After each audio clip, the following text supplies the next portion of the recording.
I'd like to call this hearing to order this morning. This is a hearing on two pieces of legislation, H.R. 2681, the Cement Sector Regulatory Relief Act of 2011, and H.R. 2250, the EPA Regulatory Relief Act of 2011.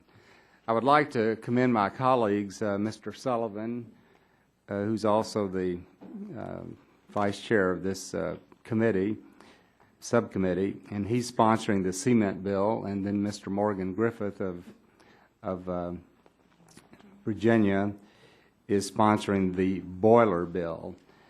And I want to thank them for their work on these two pieces of legislation. And of course, we are pleased that Representatives Ross and Butterfield from the full committee are joining as co-sponsors on this legislation, and we look forward to working with them as we move forward. Now, some people have characterized these pieces of legislation as regulatory rollbacks. And I would say quite the contrary. Both the cement and the boiler bills allow and in fact require that new emission controls be implemented, but they replace unrealistic targets and timetables with achievable ones. And we all know that the EPA was acting under duress, a court order, and had to finalize these rules much sooner than they had intended to do. And we do not believe they had adequate time to consider all aspects of the impact of these regulations. I would also like to say that tonight, President Obama is going to be talking to us, and we know that high on his agenda, he's looking at ways to create jobs in America.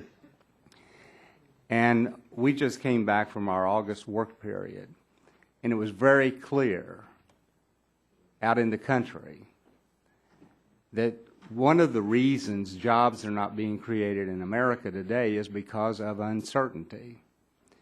And uncertainty is coming from three sources. Number one, the health care bill, of which 8,700 pages of regulations have already been written, but it doesn't go into effect until 2014.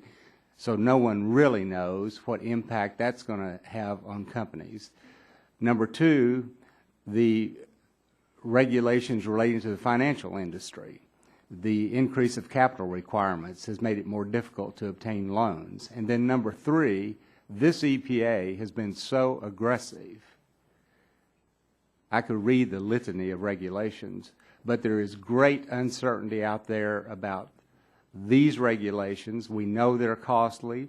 We know they are costing jobs, and all of this is creating obstacles for our opportunities to produce jobs for America. And so that's what this is all about. And so I look forward to our testimony of our witnesses. At this time, I'd like to yield my time to Mr. Barton.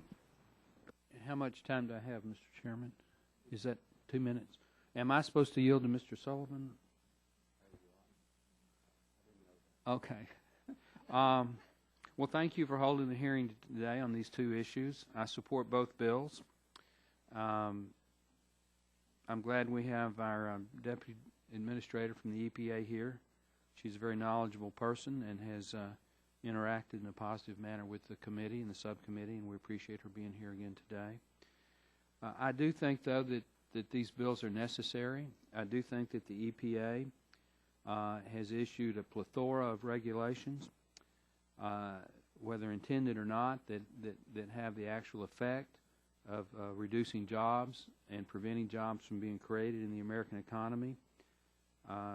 That is not to say that there might not be some good that would come out of implementation of these regulations, but I think it is yet to be determined that that good would offset the negative immediate cost in terms of economic decline and loss of jobs. So I look forward to the hearing from our witnesses, and I certainly look forward to hearing Ms. McCarthy's testimony. With that, I'd yield the balance of my time to Mr. Sullivan. Thank you, Mr. Barton. Thank you, Mr. Chairman. Chairman Whitfield, thank you for holding this important meeting or hearing today. Both the EPA Regulatory Relief Act and the Cement Sector Regulatory Relief Act of 2011 seek to do what we need most, and that is to put a stop to the overburdensome regulations that destroy jobs.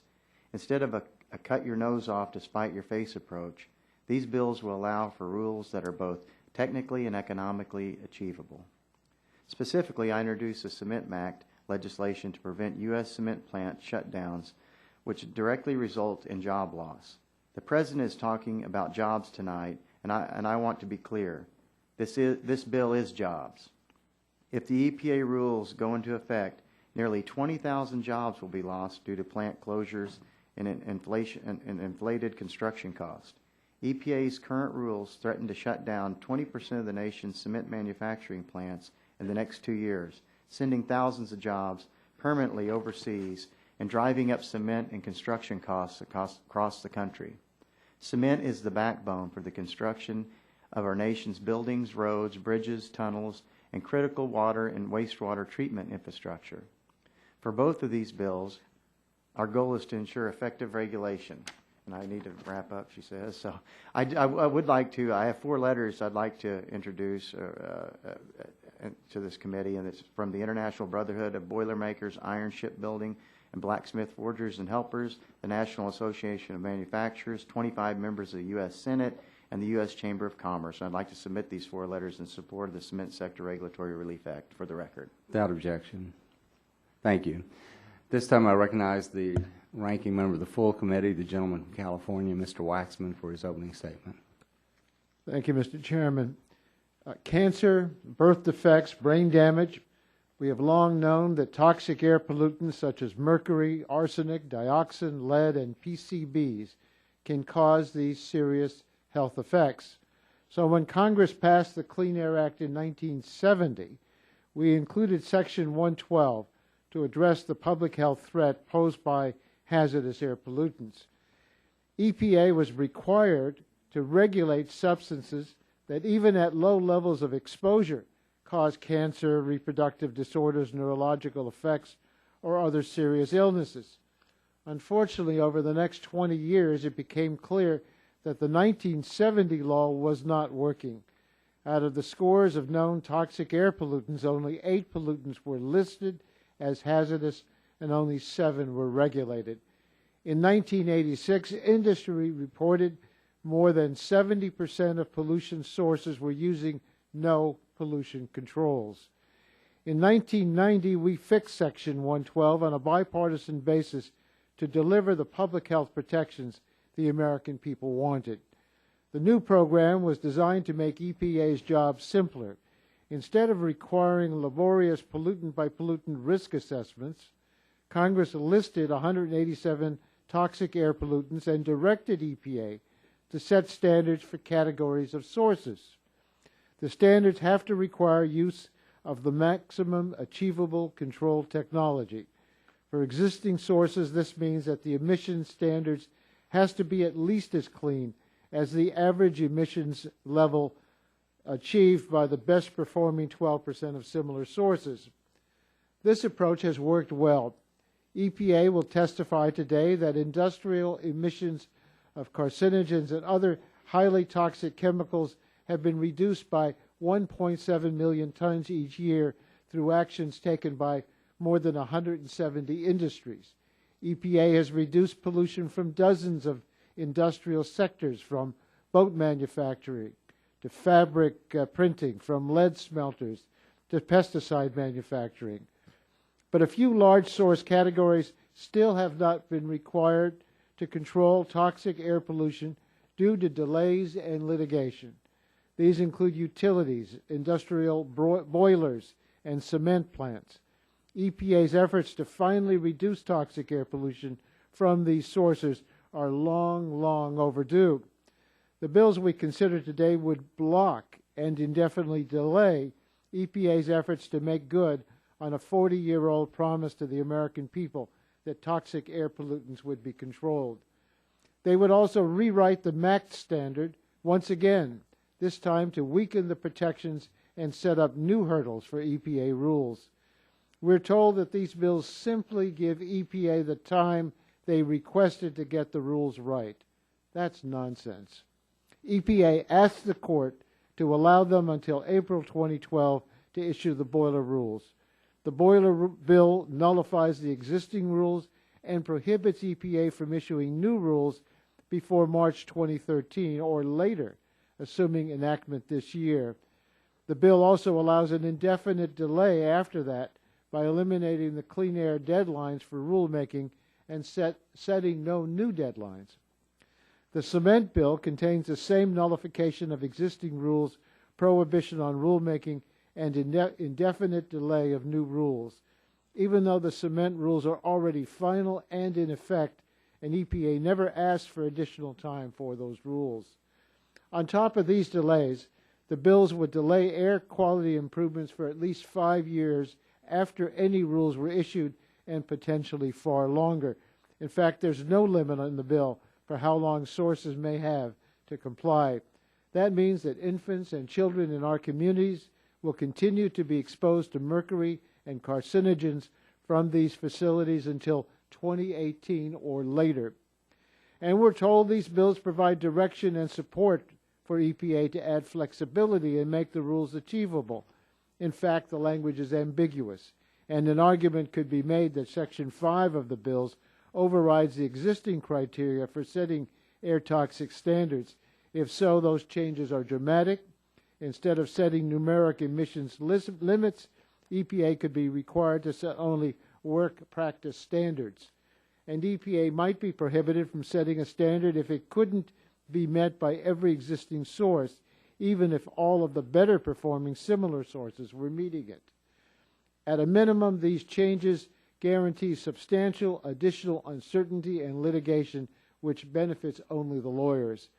40 years ago, Congress determined we must control toxic air pollution to protect Americans from cancer, neurological effects, and birth defects. Today, as EPA is working to finally implement that directive for some of the largest uncontrolled sources of mercury and other toxic air pollution. These bills would stop those efforts, allowing Americans to continue to breathe toxics for years or decades. That would be shameful. I hear my Republican colleagues say, jobs, jobs, jobs. Let me repeat, birth defects, cancer, neurological diseases, unborn babies that will be killed from mercury, newly born babies that will be poisoned by these toxic air pollutants. If that's the legacy the Republicans want, it's a legacy I want no part of. Yield back my time. This time I recognize the gentleman from Virginia, Mr. Griffith, for a 5-minute opening statement. Thank you, Mr. Chairman. I would like to yield 1 minute of my time to the gentlelady from Washington, Ms. McMorris-Rogers. Thank you for yielding. And like my colleagues, I have spent the last 5 weeks holding town halls, roundtable discussions, talking with small business owners, farmers, manufacturers, technology companies. And my takeaway is people are quite concerned that our country is headed in the wrong direction. And whether I was up in Colville or down in Clarkston, the message is clear. The federal government is making it harder to create jobs in America. The frustration and the uncertainty caused by the federal government's regulatory overreach is smothering any possible economic recovery. According to a study conducted by the Council of Industrial Boiler Owners, if left final, every $1 billion spent on mandatory upgrades to comply with the Boiler MAC rules puts 16,000 jobs at risk. The full cost of these rules alone could be $4.5 billion. That's 224,000 jobs at risk. In Eastern Washington, one of the key employers, Pondere Newsprint, will be forced to spend $8 million. That's money that they won't spend hiring new workers. I thank the chairman for moving forward on these bills and look forward to the testimony. Claiming back my time, Mr. Chairman, I would also yield 1 minute to the gentleman from Texas, Mr. Olson. I thank my colleague, and thank you, Mr. Chairman, for holding this hearing to discuss 2 important pieces of legislation that would help rein in an environmental protection agency that is out of control and out of touch with reality. The EPA continues to move at full speed ahead with their politically motivated agenda to eliminate affordable and reliable fuel from our nation's energy portfolio. The overly burdensome regulations that we will discuss today truly reveal this administration's disregard for our jobs crisis. Left unchecked, These EPA regulations will result in more businesses closing their doors and even more American jobs shipped overseas. This is why I'm an original co-sponsor of one of the bills before us, H.R. 2250, the EPA Regulatory Relief Act of 2011. This bill will give EPA the time that they've requested to correct the seriously flawed Boiler and MACT rules and keep American jobs here at home. I thank my colleague for the time and yield back. Claiming back my time, Mr. Chairman, I would like to introduce into the record the following letters in support of H.R. 2250, the EPA Regulatory Relief Act of 2011, and I have my copy here, but I believe staff has a copy for you, Mr. Chairman. And if I might, Mr. Chairman, go over those letters. We have a list of 31 different letters in the packet. The first one is the National Association of Manufacturers, which has 292 signatories from different industry groups, the American Chemical Council, the American Forest and Paper Association. These are separate letters I'm going over now.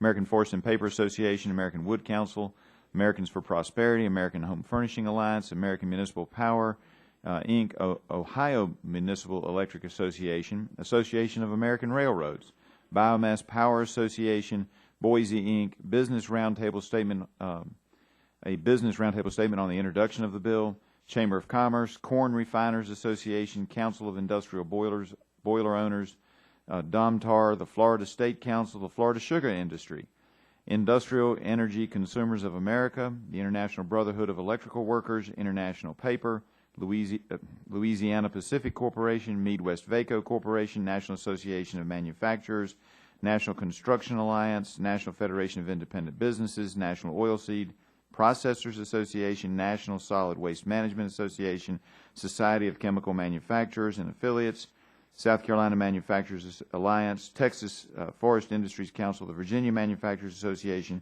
and the Wisconsin Paper Council. Mr. Chairman, may those be introduced into the record? Without objection. Further, Mr. Chairman, I would like to introduce into the record a September 2011 study entitled The Economic Impact of Pending Air Regulations on the U.S. Pulp and Paper Industry. May that be introduced into the record, Mr. Chairman? Without objection. Mr. Chairman, all of these groups are concerned because of jobs. There is no question about that. And in fact, the study that I just put in shows that a threat that the bills, if not enacted, Boiler MACT threatens 20,000 jobs, 18% of the industry, and roughly 36 pulp and paper mills. As you know, my district includes pulp and paper mills, chemical processors. We have employees who work at cement factories. These are extremely important bills. The EPA has gotten to a point where they are killing jobs, whether they mean to or not. They may not see that as a concern, but to the American people, it's a great concern. And in regard to the health concerns, Mr. Chairman, we're not unsympathetic to health concerns, but we'd like to see evidence that actually shows that these regulations would in fact, not extrapolated theories or models, but would in fact cause the problems that the previous gentleman referenced. And then there's the concern that I'm always raising, and in fact had a little amendment in that many of my colleagues on the other side agreed to, that would actually ask for a study of what the impacts are of the pollution coming from overseas in the airstream to the United States of America. And in part because we've put so many regulations on our businesses, many of those jobs have moved to countries where the regulations are nowhere near what we have. Thank you, Mr. Chairman, and I appreciate the time. Thank you. Mr. Rush is on his way here. His plane was delayed, and when he arrives, we'll give him an opportunity to make an opening statement. But at this time, I'd like to proceed with the panel. And our first panel, we have the Honorable Gina McCarthy, who's the Assistant Administrator, Office of Air and Radiation, U.S. Environmental Protection Agency. And Ms. McCarthy, we welcome you here today. I would like to say that John Shimkus and I do appreciate your taking time to have a conference call with us relating to some specific problems of the Prairie State plant, and we thank you for working with us on that important project. Now, I would also want to point out something else to you.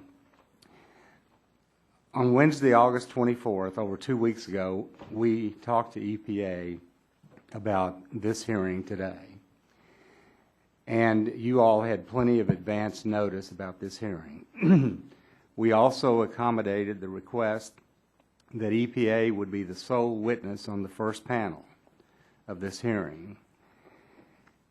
The two pieces of legislation that we are considering today are a mere 15 pages total, so there's not that much to prepare for. And our committee has expressly requested and required that witnesses' testimony be submitted 2 working days in advance of the hearing to give us an opportunity to review it completely and make these hearings more meaningful. And we received your testimony last night at 7 o'clock. And this really is not acceptable. It does not allow us the time to prepare, and I hope that you would talk to your staff or whoever is responsible for this to make sure in the future when we have these hearings that we're able to get the testimony at least 2 days in advance. So at this time, Ms. McCarthy, I'd like to recognize you for your opening statement. Thank you, Chairman Whitfield. First of all, you're more than welcome for the work on Prairie State. Thank you, and thank Congressman Shimkus for bringing that to my attention. It worked out very well, I think, for the environment and the company, so thank you so much. And let me apologize for the tardiness of my testimony. Regardless of who's responsible, it's my responsibility to see that we meet the needs of the committee, and I will take my personal attention will go to that in the future, so I apologize for that. So Chairman Whitman and members of the subcommittee, first of all, thank you for inviting me here to testify. The administration has major concerns with these 2 bills.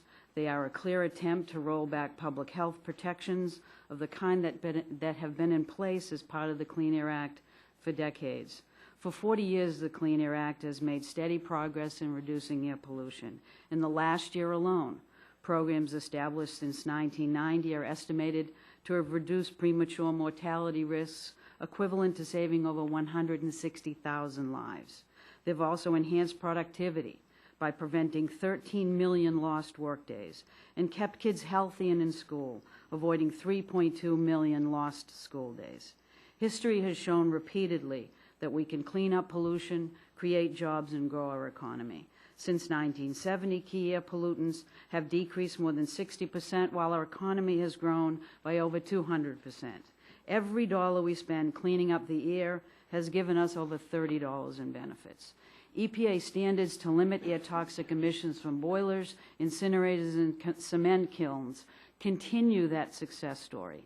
Today's bills, which directly attack the core of the Clean Air Act, raise a number of serious issues. Most importantly, they would indefinitely delay the important health benefits from national limits of air toxics, toxic pollution including mercury, which can result in damage to developing nervous systems of unborn babies and young children, impairing children's ability to think and to learn. These bills do not simply give EPA more time to finalize new rules. Rather, they would prohibit EPA from finalizing replacement rules prior to at least as early as March 2013 at best. It would prohibit EPA from requiring compliance until at least 5 years after the rules are finalized, and it would fail to set any new deadlines for either EPA action or for compliance. Combined, these provisions make it clear that the authors have no time in mind for when these delayed public health benefits would be delivered to American families. Just to be clear, the timeline in the boiler bill is not what EPA told the court we needed. We asked for an April 2012 deadline, not a prohibition on finalizing standards prior to March 2013. We're currently reconsidering the boiler standards for major sources. We've stayed those standards. We've used administrative process to do that. We intend to finalize the reconsideration process by the end of April 2012.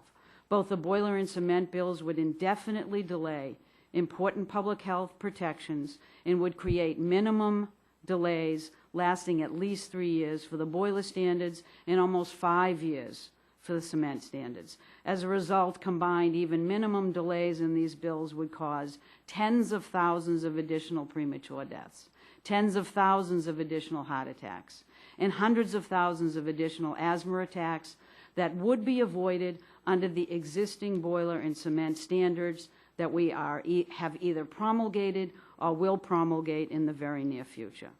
We also have serious concerns with Section 5 of each of these bills. The language is unclear, but we certainly anticipate that some in industry would argue that this section would substantially weaken the Act by overriding the current provisions for setting minimum max standards.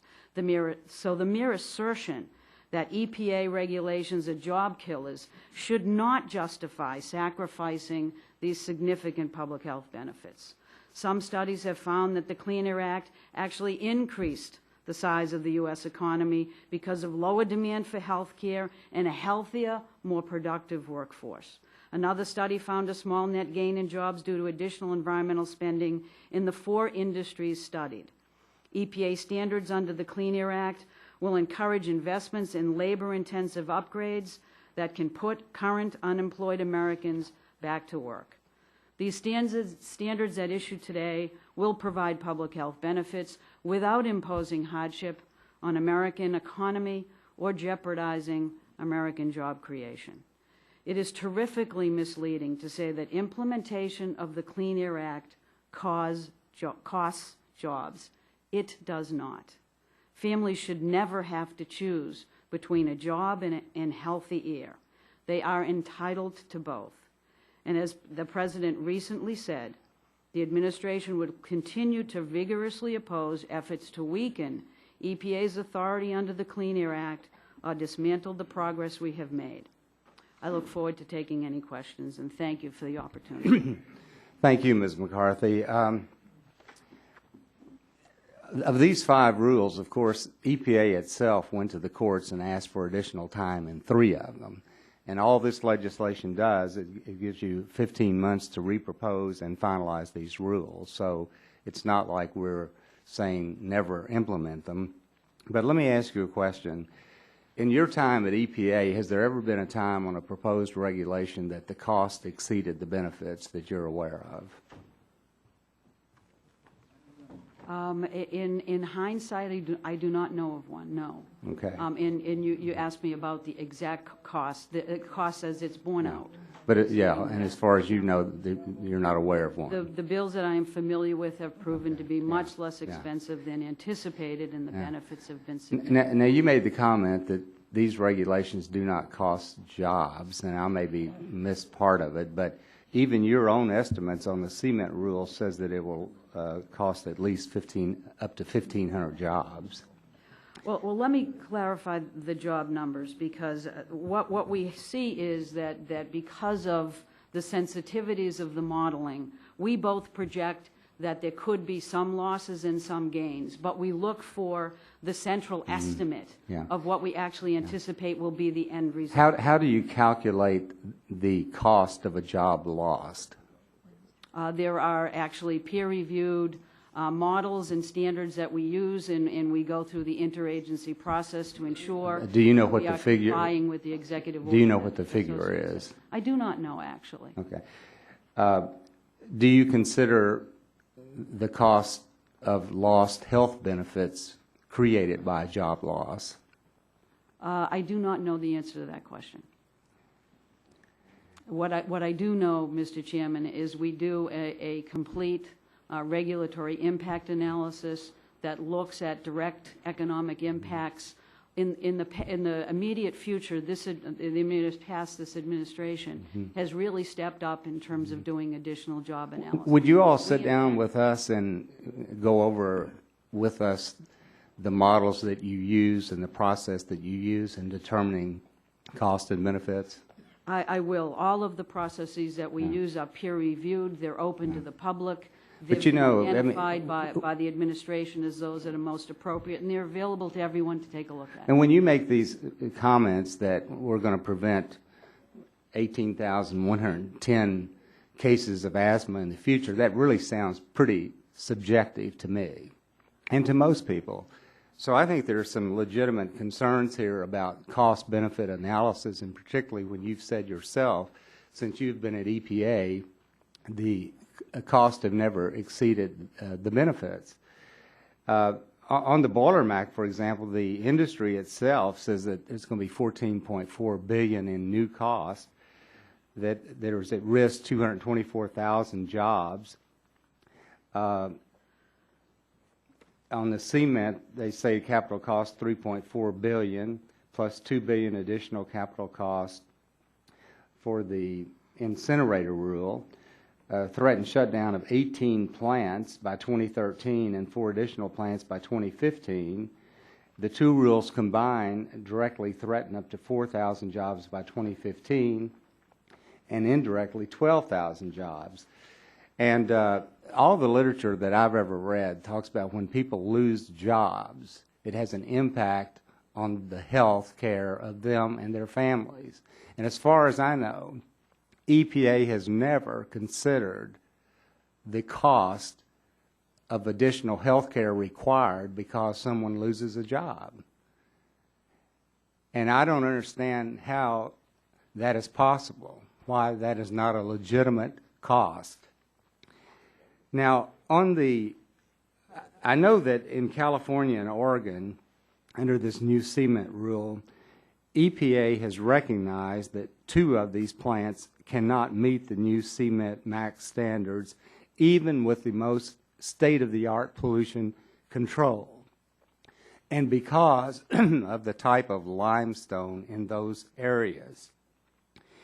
And I know that EPA has been asked to create a subcategory for these 2 plants so that the rules are at least technically achievable.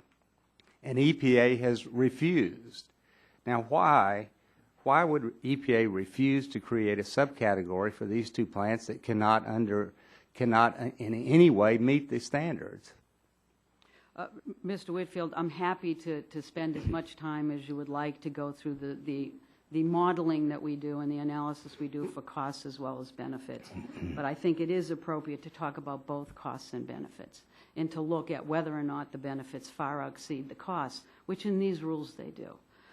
Secondly, in terms of the Portland cement, there were a couple of facilities that we actually worked with and we continue to work with closely. We've identified that there are significant opportunities for early reductions of mercury for those technologies with currently available technologies, and they are now working with us in terms of what other technology advances may be available to them so that we can ensure that they will be in compliance and we can make sure that that rule for them becomes achievable.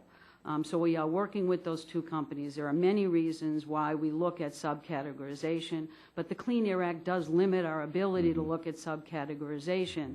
And it does so in order to make sure that we are advancing the right technologies moving forward where we're dealing with the most toxic pollution that we have and the impacts associated. I would just make one comment, and my time's expired, but you've talked about mercury, Mr. Waxman's talked about mercury. It's my understanding the benefits, that the reduction in mercury was not even included in the benefits. The benefits comes from the reduction of particulate matter.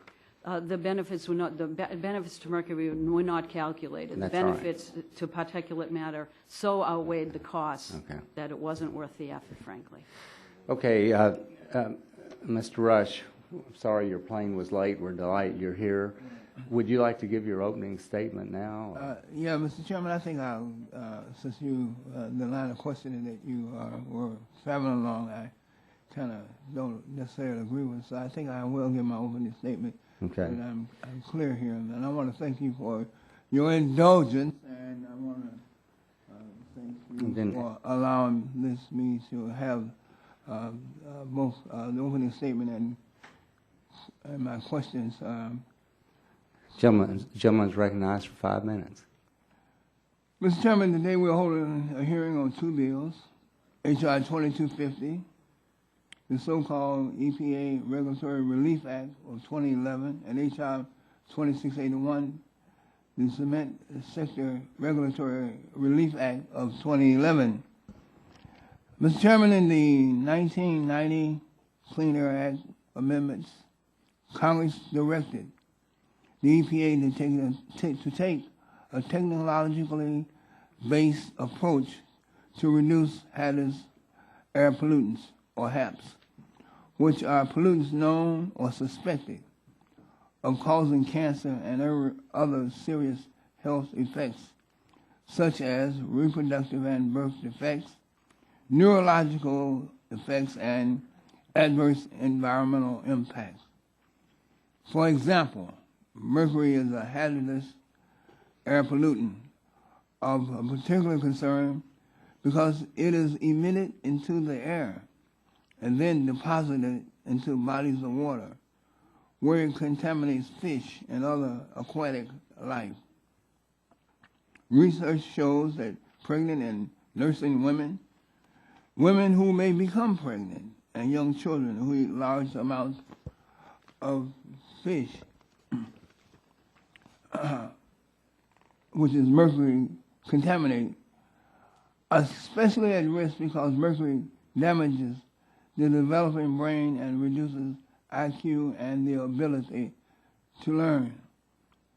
In order to address the entire suite of hazardous air toxins relatively quickly and using readily available technology, Section 112 of the Clean Air Act requires EPA to develop regulations for distinct source categories such as power plants, boilers, and cement kilns that set specific emission limits based on emission levels already being achieved by other facilities. These regulations, or MAX standards, require that for existing sources, the emission standard must be at least as stringent as the average emissions achieved by the best performing 12% of sources in that source category. As I understand it, the rules targeted by these two pieces of legislation are already years behind of when they were supposed to have been finalized. And yet these two bills, H.R. 2250 and H.R. 2681, would further delay these rules and push action on them further down the road, even to the point of indefinitely. Besides postponing issuance and implementation of these rules indefinitely, these two bills will also undermine EPA's authority to require application of the best performing emissions control technology, while also weakening the more stringent monitoring, reporting, and pollution control requirements required in the Clean Air Act under Section 129. Mr. Chairman, for many constituents paying attention to the actions of this committee and this Congress, it will appear that the intent of these two pieces of legislation is not really to delay these rules, but to kill them off altogether, to the benefit of some in the industry and to the detriment of the American public as a whole. So, Mr. Chairman, I'm waiting and to hear some testimonies from all the panelists today, because as of yet, it is still unclear why Congress should enforce EPA to once again to halt or delay implementation of rules that will protect the public health, when everyone, including industry, know that these regulations were coming down the pipe for over a decade now. Mr. Chairman, that concludes my opening statement, and I will now, if you'll have my 5 minutes of questions. And Gentleman's recognized for 5 minutes. And I want to, Ms. McCarthy, thank you so very much for being here once again. You have a really a tough job before this subcommittee, and I empathize with you. You have been a regular here on the witness panel for many hearings, and your expertise and your honesty in dealing with this subcommittee is commendable. There seems to be a misinformation campaign going on around precisely when these rules were scheduled to be issued and implemented, and when EPA actually promulgated them. For the record, can you clear up this issue once and for all and provide the timeline for when EPA was initially scheduled to act on these rules by law and when EPA actually did issue these rules? Were there regulations issued in secret so as to surprise industry in order to knock them off guard and knock them off their game? Then you come in, the EPA is a thief in the night with a bunch of rules and regulations that would have detrimentally affected industry? Or did EPA take into account any of the input from industry concerning costs or other factors before reissuing these new rules? I'm happy to clarify, and I always appreciate the respect with which we work with one another, so it is my honor to be here and answer these questions. Mm-hmm. I would just clarify that the administration actually promulgated the rules associated with Portland cement in August of 2010. That means we can enjoy significant reductions in toxic pollution as early as August of 2013. Now, this rule would delay those benefits for a minimum of 5 years. It will push out both the timeline it would actually vacate those rules, require us to propose them, set a timeline far in advance that's almost close to the compliance timeline for when we might actually promulgate those rules, and there's no sense of what the compliance timeline might be for those. In terms of the Boiler Act rules and the incinerator rules, those rules were finalized in February of 2011. The agency took the unusual administrative step to actually stay those rules. We announced that in May. We are on target to re-propose those rules in October and finalize them in April of 2012. So we are going to enjoy the reductions in toxic pollution from those rules as early as to 2015. Again, these bills would push that benefits and those benefits out to at least 3 more years. And so there is no question that this is not the bill or the timeline that EPA was seeking or asked for or is welcoming. Mm-hmm. So was industry made aware? Were they at the table, or did you do this in the back room with no input from industry? Unfortunately, these are a series of rules that were tried before and brought to court. They are rules that have been long overdue. The 1990 Clean Air Act expected them to be done in 2000, and here we are in 2011 continuing to debate just the timeline. And so I would, these went through normal public comment and notice. We have had considerable discussion. The Boiler Act rules and the SISRI rule will go through another public notice and comment process. But we can get these done, and we can get these done without any assistance needed from the legislature using the administrative process. So these bills that are before this committee right now, these bills would not in any way assist the EPA or the American public in terms of to have a set of standards that both industry and the EPA agree on that will benefit the American public in terms of having a known standard. Is that correct? That is correct. We are on target to deliver substantial public health benefits with the Portland cement rule that's already been finalized. It would vacate that rule entirely. We are on target to finalize the Boiler Act rule and the SISRI rule after public comment next year, early next year in April. We did not ask for this. We do not need this. It is in the administrative process. We are continuing to use administrative remedies to address any concerns associated with these rules.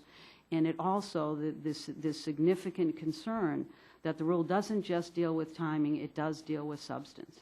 It raises concern about what the standards are that we are supposed to achieve, the compliance timelines associated with that. It raises significant uncertainty about whether or not we can move this forward and what standards would need to be applied. Thank you, Mr. Chairman. I yield back the balance of my time. This time, recognize the gentleman from Texas for 5 minutes. Thank you. Question, Mr. Barton. Thank you. Madam Administrator, in your written testimony, you acknowledge some report that specifically mentions pulp and paper, refining, iron and steel, and plastic, in this report or study shows that they can't find any significant change in employment because of increased spending on environmental issues. Have you driven through Ohio or Pennsylvania recently? Actually, I have, yes. Okay. Is there any community you went through that you didn't see a plant that had been shut down? I can't say that I traveled the roads that you're talking about there, but there is no question that there has been significant challenges in the manufacturing sector. You saw plants that were shut down. The question is whether or not they're attributable to environmental regulations or to economic issues in general.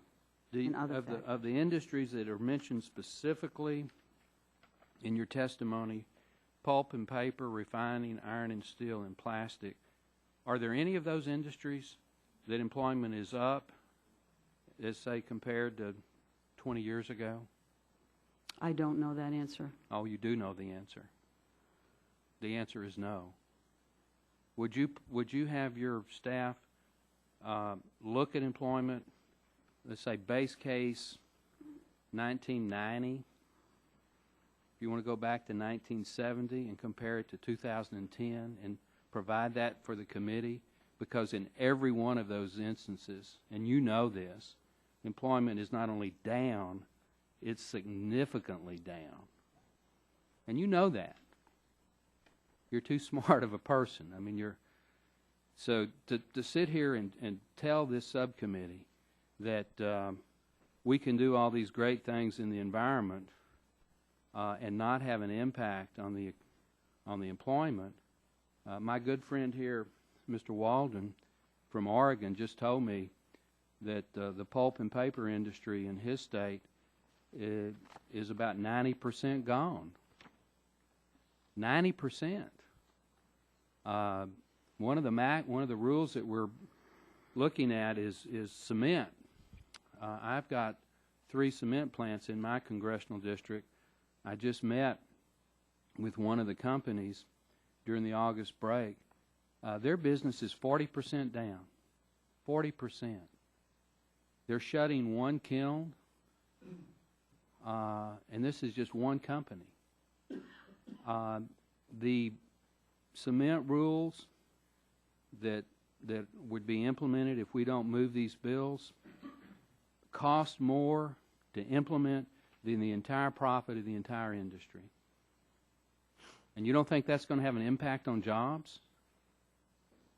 Now, on the other hand, the health benefits, my good friend Mr. Waxman talked about all the potential negative impacts of mercury and some of these other pollutants, and those are real.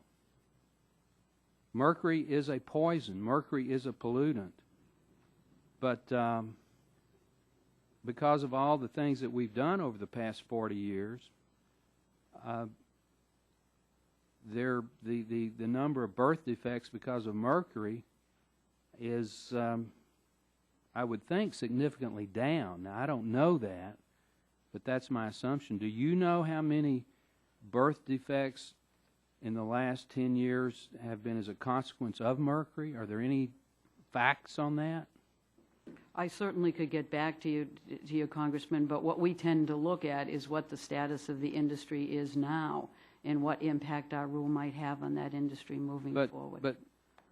And I want to stipulate that I think you and Mrs. Jackson are people of good character and integrity, and you're doing the best job that you can in your agency. But over and over and over again, we get these not really science-based facts to justify these rules. And, you know, if we have a problem with mercury, it would show up in birth defects and premature deaths, and you could go to the medical records and prove it and justify it. But that's not the case. These are all probabilistic models of what might happen, not what is happening. Do you understand what I'm, we need, there's not a member on either side of the aisle of this committee or this subcommittee. If we have a problem, we'll address it, but let's at least be able to actually identify the health problem, and because of the successes in the Clean Air Act and other environmental bills in the past, we don't have, those numbers are not there. And my time has expired by 40 seconds. So. Thank you. At this time, I recognize the gentleman from California, Mr. Waxman, 5 minutes. Thank you, Mr. Chairman. Ms. McCarthy, if your regulations were not science-based, would they stand up in court for No. 1 minute? No.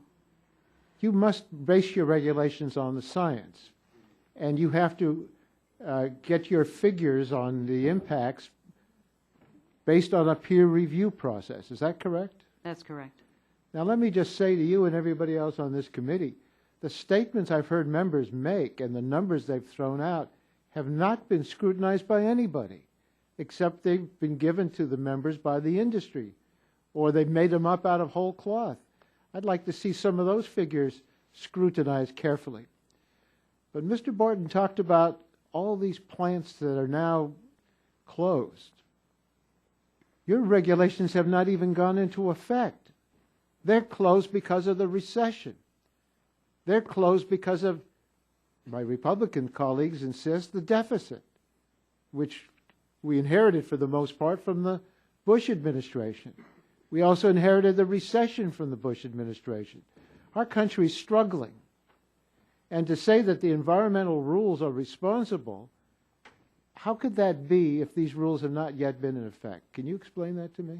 In fact, Congressman, for the rules that we're talking about today for mercury, there is no national standard in these sectors.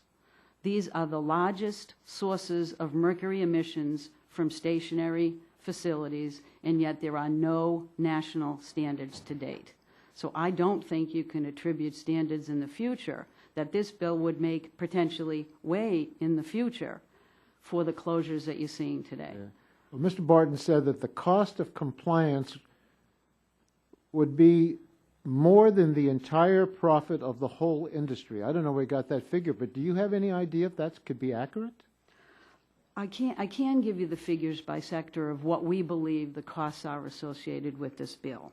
The costs for the well, if you gave us those costs, would that wipe out the profits that the industries have, and they'd all have to close as a result? In our assessment, we do not believe there would be broad closures as a result of any of these rules. We believe there would be job growth. We believe that they are manageable, that they are cost-effective, and the technology is available to be installed. Mr. Barton just said, well, we've done a lot of things to lower birth defects and because of mercury, and he asked you whether that's accurate or not. Now, whether it's accurate or not, sounds like we're ready to celebrate fewer birth defects, not trying to reduce birth defects even more. I don't ask that as a question. I just ask it as a statement of incredulity. Proponents of these bills suggest they're simply giving EPA the time it requested to get the rules right and provide some additional flexibilities to reduce the burdens. I'd like to get your views on this. Could you explain what the boiler bill does to the timing of the bill that's been introduced, to the boiler rules that you're proposing? Yeah, the timing of these rules in terms of the boiler rules, as I indicated, we intend to finalize them in April. That means they'll be in effect and we'll be achieving those reductions in 3 years. This rule would, at the very earliest, only allow us to finalize those rules almost a full year later, which would delay compliance considerably. And these rules would also call into question and add uncertainty about how we establish the standards for these rules. And in fact, it would take away any timeline for compliance. In fact, the bill eliminates any deadline for action, allowing indefinite delay. That's fundamentally different from requesting a specific limited extension of time. But this is not all the bills do. Section 5 of both bills may completely change the criteria Congress established in 1990 for how EPA must set limits for air toxics. I say may because the language appears to be ambiguous. Ms. McCarthy, what is the legal effect of this language in EPA's view? Well, we are clearly concerned that it would raise legal uncertainty. We're concerned that industry would argue that these provisions modify or supersede existing Clean Air Act provisions that have governed these toxic standards since 1990. In particular, we're anticipate that industry would argue that EPA would be required to set standards below the current max floor and to use a different process for setting that standard, one that identifies the least burden option. I don't even know who that burden would be assessed for. Would it be the regulated industry or the breathing public? In the case of the bill, it says require the least burdensome regulations, including work practice standards. Current law allows work practice standards only if the administrator decides a numeric emissions limit is not feasible. Maybe you can help us to make heads and tails of this. If the new language does not trump the current law, would it have any effect? In other words, in the boiler rule, is there a situation where EPA determined a numeric standard was infeasible but still refused to work practice standards? No, in fact, between proposal and final, we made a determination on the basis of comments that there were boilers where limits were not feasibly achieved, and we have gone to work practice standards. And if it does trump the current law, would EPA be able to set numeric emission limits for any pollutants from any boilers? It's unclear. Thank you, Mr. Chairman. This time recognize the gentleman from Oklahoma, Mr. Sullivan, 5 minutes. Thank you, Mr. Chairman. Ms. McCarthy, I disagree with your statement that your testimony that H.R. 2681 halts Clean Air Act achievements. H.R. 2681 does not halt regulation of cement facilities. It does take the policy position that EPA is regulating too much, too fast, and that we need common sense rules to protect our communities, including the jobs they depend upon. The cement sector has expressed major concerns with the workability and the timeline for implementing EPA's recent Cement Act and related rules affecting cement kilns. Would you agree there are legitimate concerns about technical aspects of the cement sector rules? I would agree that concerns have been expressed, but I believe that the final rule is appropriate and necessary and can be achieved. Would you agree there are legitimate concerns that the compliance timeline for implementing the rules? I believe that a number of concerns have been expressed, but again, I believe the timelines can be achieved. EPA stayed the major source Boiler Act and the CISWI rule. Why have you not also stayed the Cement Act rule as well, given it is so intertwined with the CISWI rule? The Portland Cement Rule was finalized earlier. We do not believe that there was significant concern raised about any of the standards or how to achieve those that would warrant a stay. Unlike the Boiler Rule and the CISWI Rule, where we identified that there were significant changes between proposal and final that deserved to have additional public notice and comment. So that is why we have stayed those rules in order to achieve that notice and comment process and to finalize those expeditiously. That was not the case with Portland Cement, and it is highly unusual for the agency to stay a rule, and clearly there was no reason to do that for Portland Cement. How could you not have least concerns when you're going to shut down 18 plants, though? Why couldn't you? I'm not exactly sure where those numbers are coming from. I do believe in our economic analysis we indicated that the industry itself was facing low demand for its products, that there was significant challenges associated with that. We certainly in no way attributed closures of 18 facilities to these rules. EPA's Cement Act rule published in September 2010 affects 158 cement kilns located at cement plants throughout the United States. How many of those cement kilns currently meet the emission limits and other requirements established by this rule? Are there any? As far as I know, there are new facilities being constructed that will achieve those standards, but at this point I do not believe there is a single facility that is meeting the standards, most notably because most of them have not been under national standards, and they have not voluntarily decided to achieve these types of reductions. Does the administration have any concerns about the potential importing of cement as a result of forcing the idling or permanent shuttering of U.S. cement plants? The President has stated that new infrastructure projects, roads and bridges, will be a big part of his jobs package. Together with EPA's cement rules, are we supposed to build those roads and bridges with Chinese cement? Did you know that China already makes 28 times more cement than the U.S.? We actually did look at this issue when we developed our economic analysis, and it is in the records.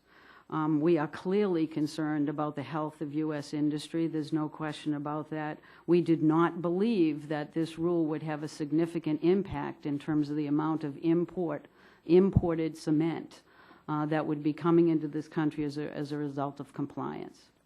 Thank you. I yield back. Thanks. This time I'd like to recognize the gentleman from Michigan, Mr. Dingell, for 5 minutes.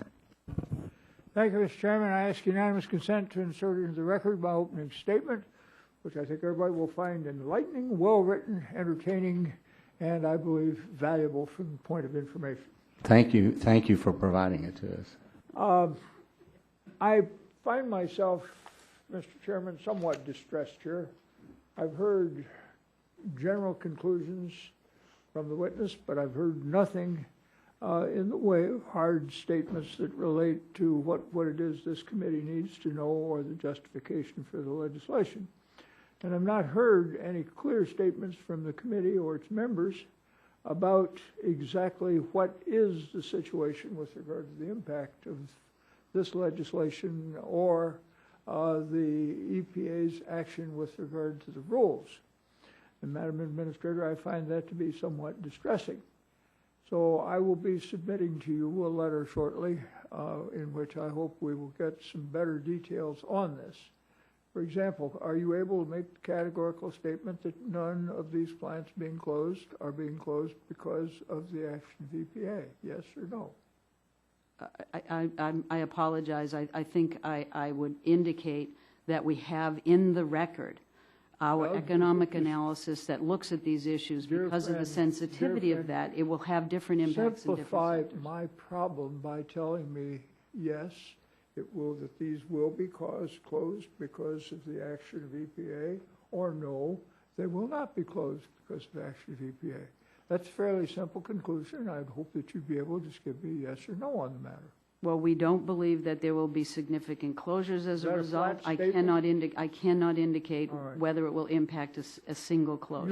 You are under the law permitted to choose amongst the alternatives. You may not take action on the basis of cost alone, but once the question of the most effective way of addressing this from the scientific and health standpoint has been reached, you are then permitted to choose that rule, or rather that approach, which costs the least and which is most helpful in terms of the industry. Isn't that so? Yes or no? I wrote the law and I'll tell you it's so, but I'd like to hear you tell me about it. Yes. Okay. Now, having said this, have you done that? Yes. Okay. Where is it stated in the rule, if you please? Submit that for the record to us. And I ask unanimous consent, Mr. Chairman, the record be kept open so we can get that information.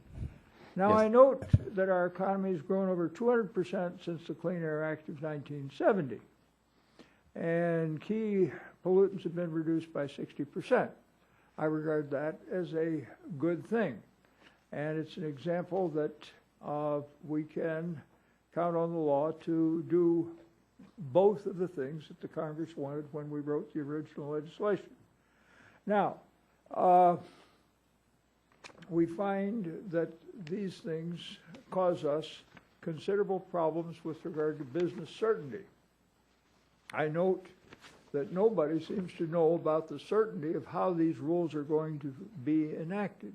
Has the EPA given thought to establishing the certainty that business needs to accomplish its purposes? Yes or no?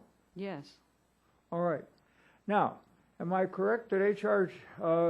2250 would vacate the area source rules and require EPA to reissue them? Yes or no? Yes.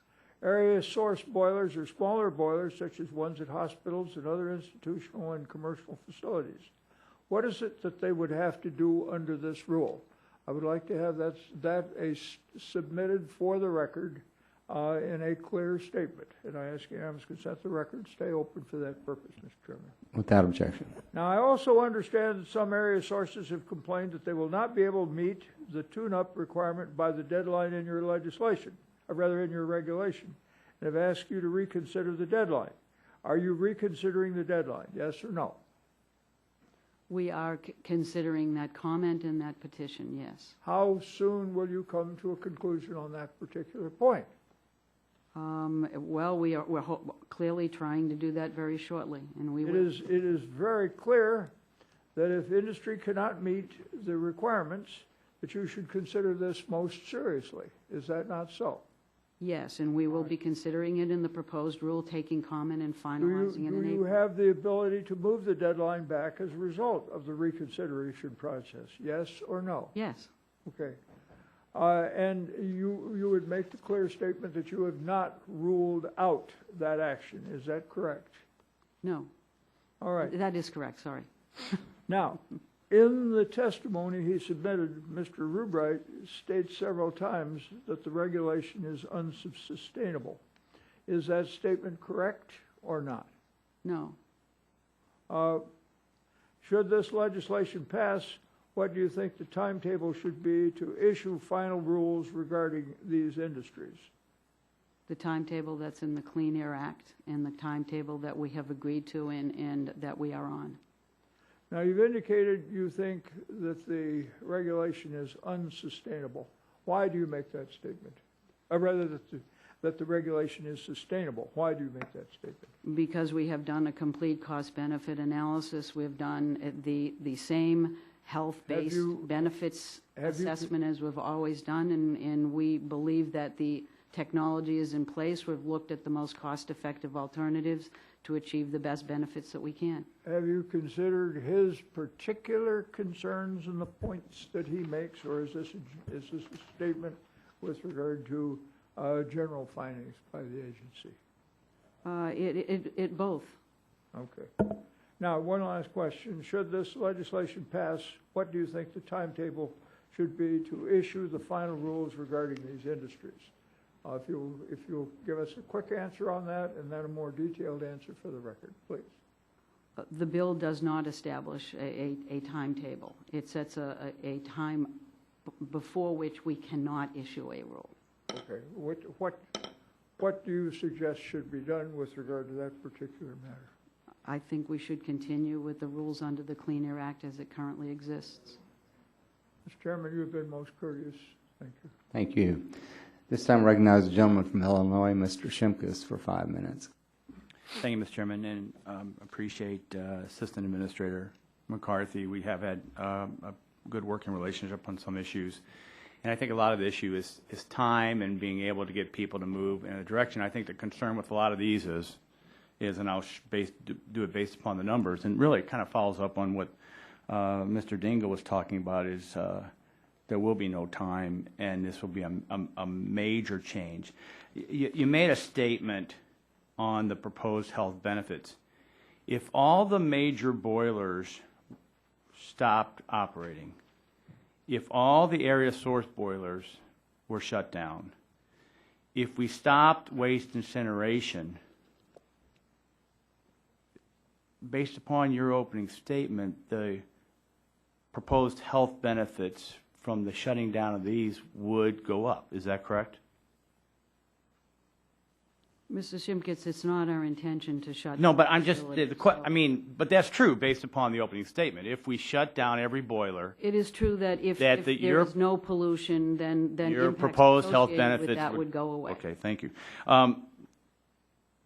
And these are your numbers. There are major source boilers, 13,840 major source boilers. Is that correct? That's right. Do you have an estimation of how many of these boilers will meet your proposed rules as we think they'll come out? Actually, there's boilers in a variety of categories that already meet all of these standards. I've been told that there are 31. So that 18,809 major source boilers would not comply. The only thing I would remind you, Mr. Shimkus, is we're in a reconsideration process. That rule will be reproposed in October. So would it go will up be to finalized in April. 13,000? Would there be 800 then?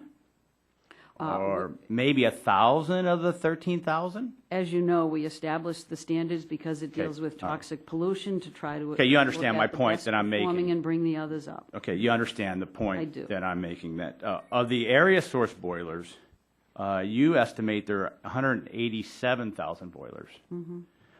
We can't get an idea, even industry has no idea, based upon what we envision the proposed rules would be, that a single one would meet the standard. On the area source Right. boilers, Right. the vast majority of those have no emission standards. They have work practice standards. Most boilers out in commercial and in hospital settings actually are natural gas. They're not governed by this. Of the remainder, unless it's a large coal facility, it No, I'm actually talking just about, has to just do the area some source tune-ups. boilers. Okay, let's go to the It just needs to do a tune-up every 2 years. Let's go to the incinerators. You estimate 88 incinerators from your numbers? And Let you me know the remind percentage myself. that 88. probably meet the standard? 3 currently meet all standards that I am So aware of. 85 do not. 85 would have to make changes in their And facility that to changes achieve all would the be a standards. capital expense outlay of new, and that It can be kind of upper- follows into this whole debate about your job calculations, because part of your job calculation is retrofitting these facilities. Retrofitting jobs, are they short-term, 6 months, 12 months? How long is a major operating facility, those jobs remain? I mean, they remain for decades. So that's long-term consideration of the length of that. My time is rapidly clicking away, and I want to make sure I raise this issue on the science-based debate. We've had this in my subcommittee hearing, Mr. Chairman, and that the courts give deference to the federal government when there is a court case over any other advocacy in the court case. And the standard of proof is very high, and it's arbitrary and capricious. So for my colleagues here, part of this debate on reform would be a debate on judicial reform in the courts to give the complainants equal standing as the federal government when they have litigation. Currently now, the courts assume the federal government is correct, and so the plaintiffs have a higher burden, and I think that's one of the major reforms that has to be done. I yield back my time. Thank you. At this time, I recognize the gentlelady from Florida, Ms. Castor, for 5 minutes. Thank you, Mr. Chairman. Good morning, Ms. McCarthy. Good morning. I think I'd like to start by saying how proud I am to live in a country that for decades has protected the air that all Americans breathe. For decades. And I remember very well as a youngster in the 1970s, the improvement in air quality in my hometown in Florida. I remember smoggy mornings early in the 1970s, especially during these hot summer months where the air was just stifling and we weren't getting much of a breeze off of the Gulf of Mexico, and the air stunk. But over the years, it improved. It got a lot better. And the health of the community improved. And then in 1990, the Congress came back, based upon science and everything they had learned, and adopted Clean Air Act amendments. And I know those, that was over 20 years ago. And those Clean Air Act amendments required EPA to establish emission standards for particular sources. And they said, the Congress said to the EPA back in 1990, okay, you have 10 years to adopt standards for these particular sources. So that's by the year 2000, right? 11 years ago. And they gave them a few years after the adoption of those regulations for these particular sources to have some basic standards. But it took EPA many years. EPA first targeted these particular sources, adopted some standards for boilers in 2004. It got caught up in court challenges, and pursuant to a court-ordered deadline, EPA finalized rules for industrial, commercial, and institutional boilers and other particular sources of air pollution in February of this year. This has a long history, and I think it's time to bring it in for a landing rather than continuing to delay it. The Congress gave very clear direction in 1990, and we've been grappling with this. We understand now the science involving the public health when you clean the air and the impact on our families. So I'm very concerned that the bills at issue today appear to be hazardous to the health of the nation and our economy because they institute they delay vital health protections and they create great uncertainty for everyone. So let's look at H.R. 2250, which indefinitely delays the rules to reduce toxic air pollution. Based upon the evidence, the rules, if finalized as scheduled, would provide tremendous health benefits to Americans by cutting emissions of pollutants linked to a range of serious health effects, developmental disabilities in children, asthma, and cancer.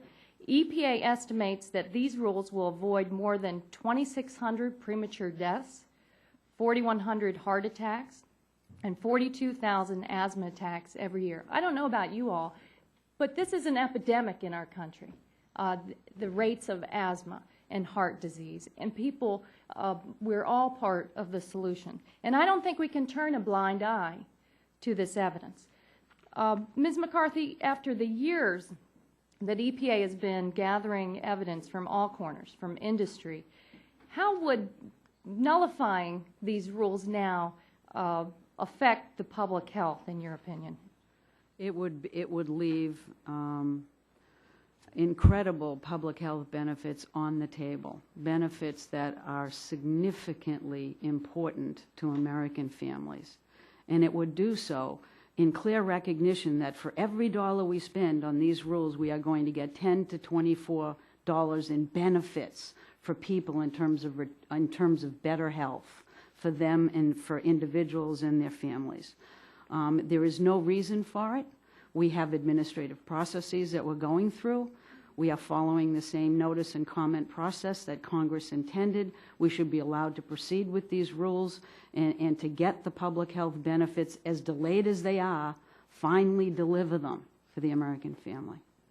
And the statutory deadline originally that the Congress directed in 1990 was 2000.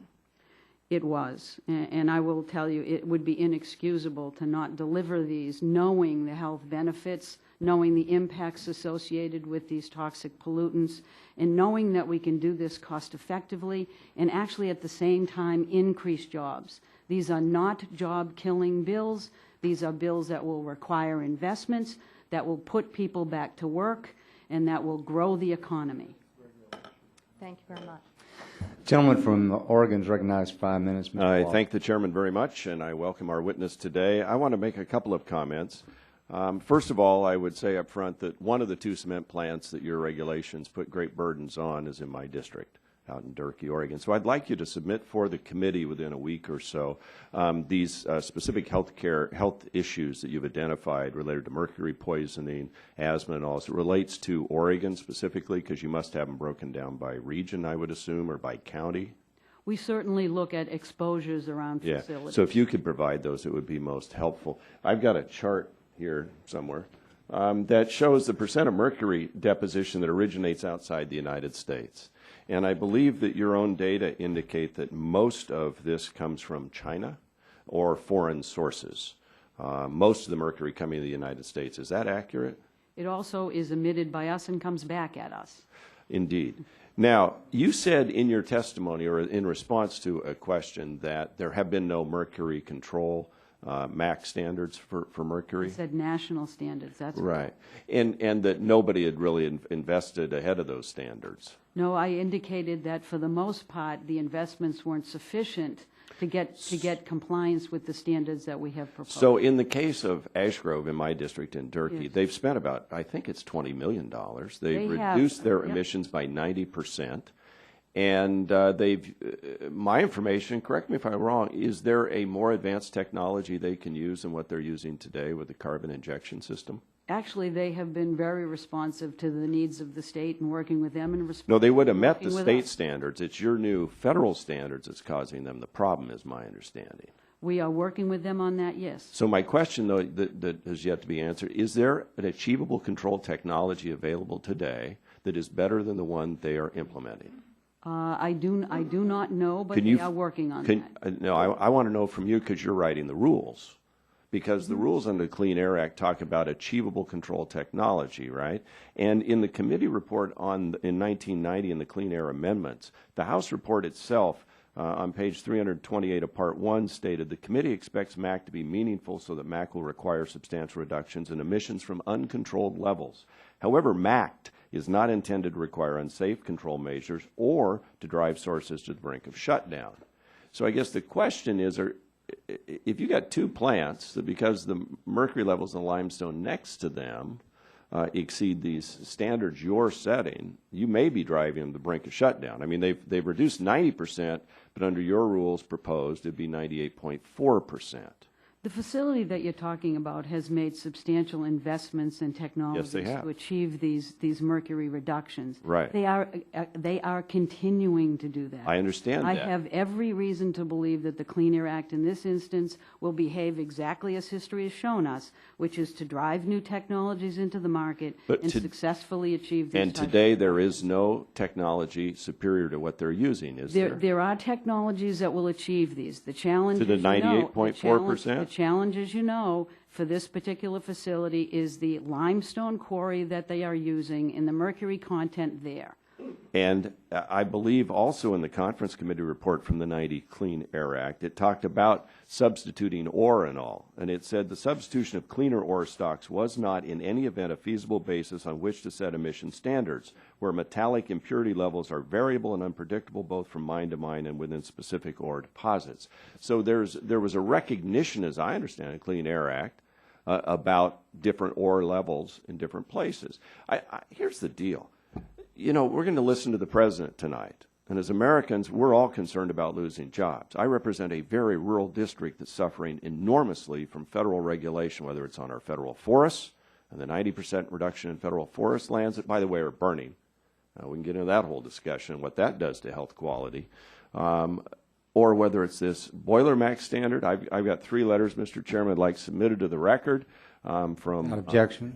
And these are about the uncertainty that's out there in the marketplace over your boiler max standards. While you have made some improvements, these companies in my district are saying we continue to have major ongoing concerns regarding achievability, affordability, and lack of accounting for variability within our operations for newly released rule. Boise Cascade, in this case, Boise will need to spend millions of dollars in new investments for multiple control technologies, which can conflict with other existing control technologies.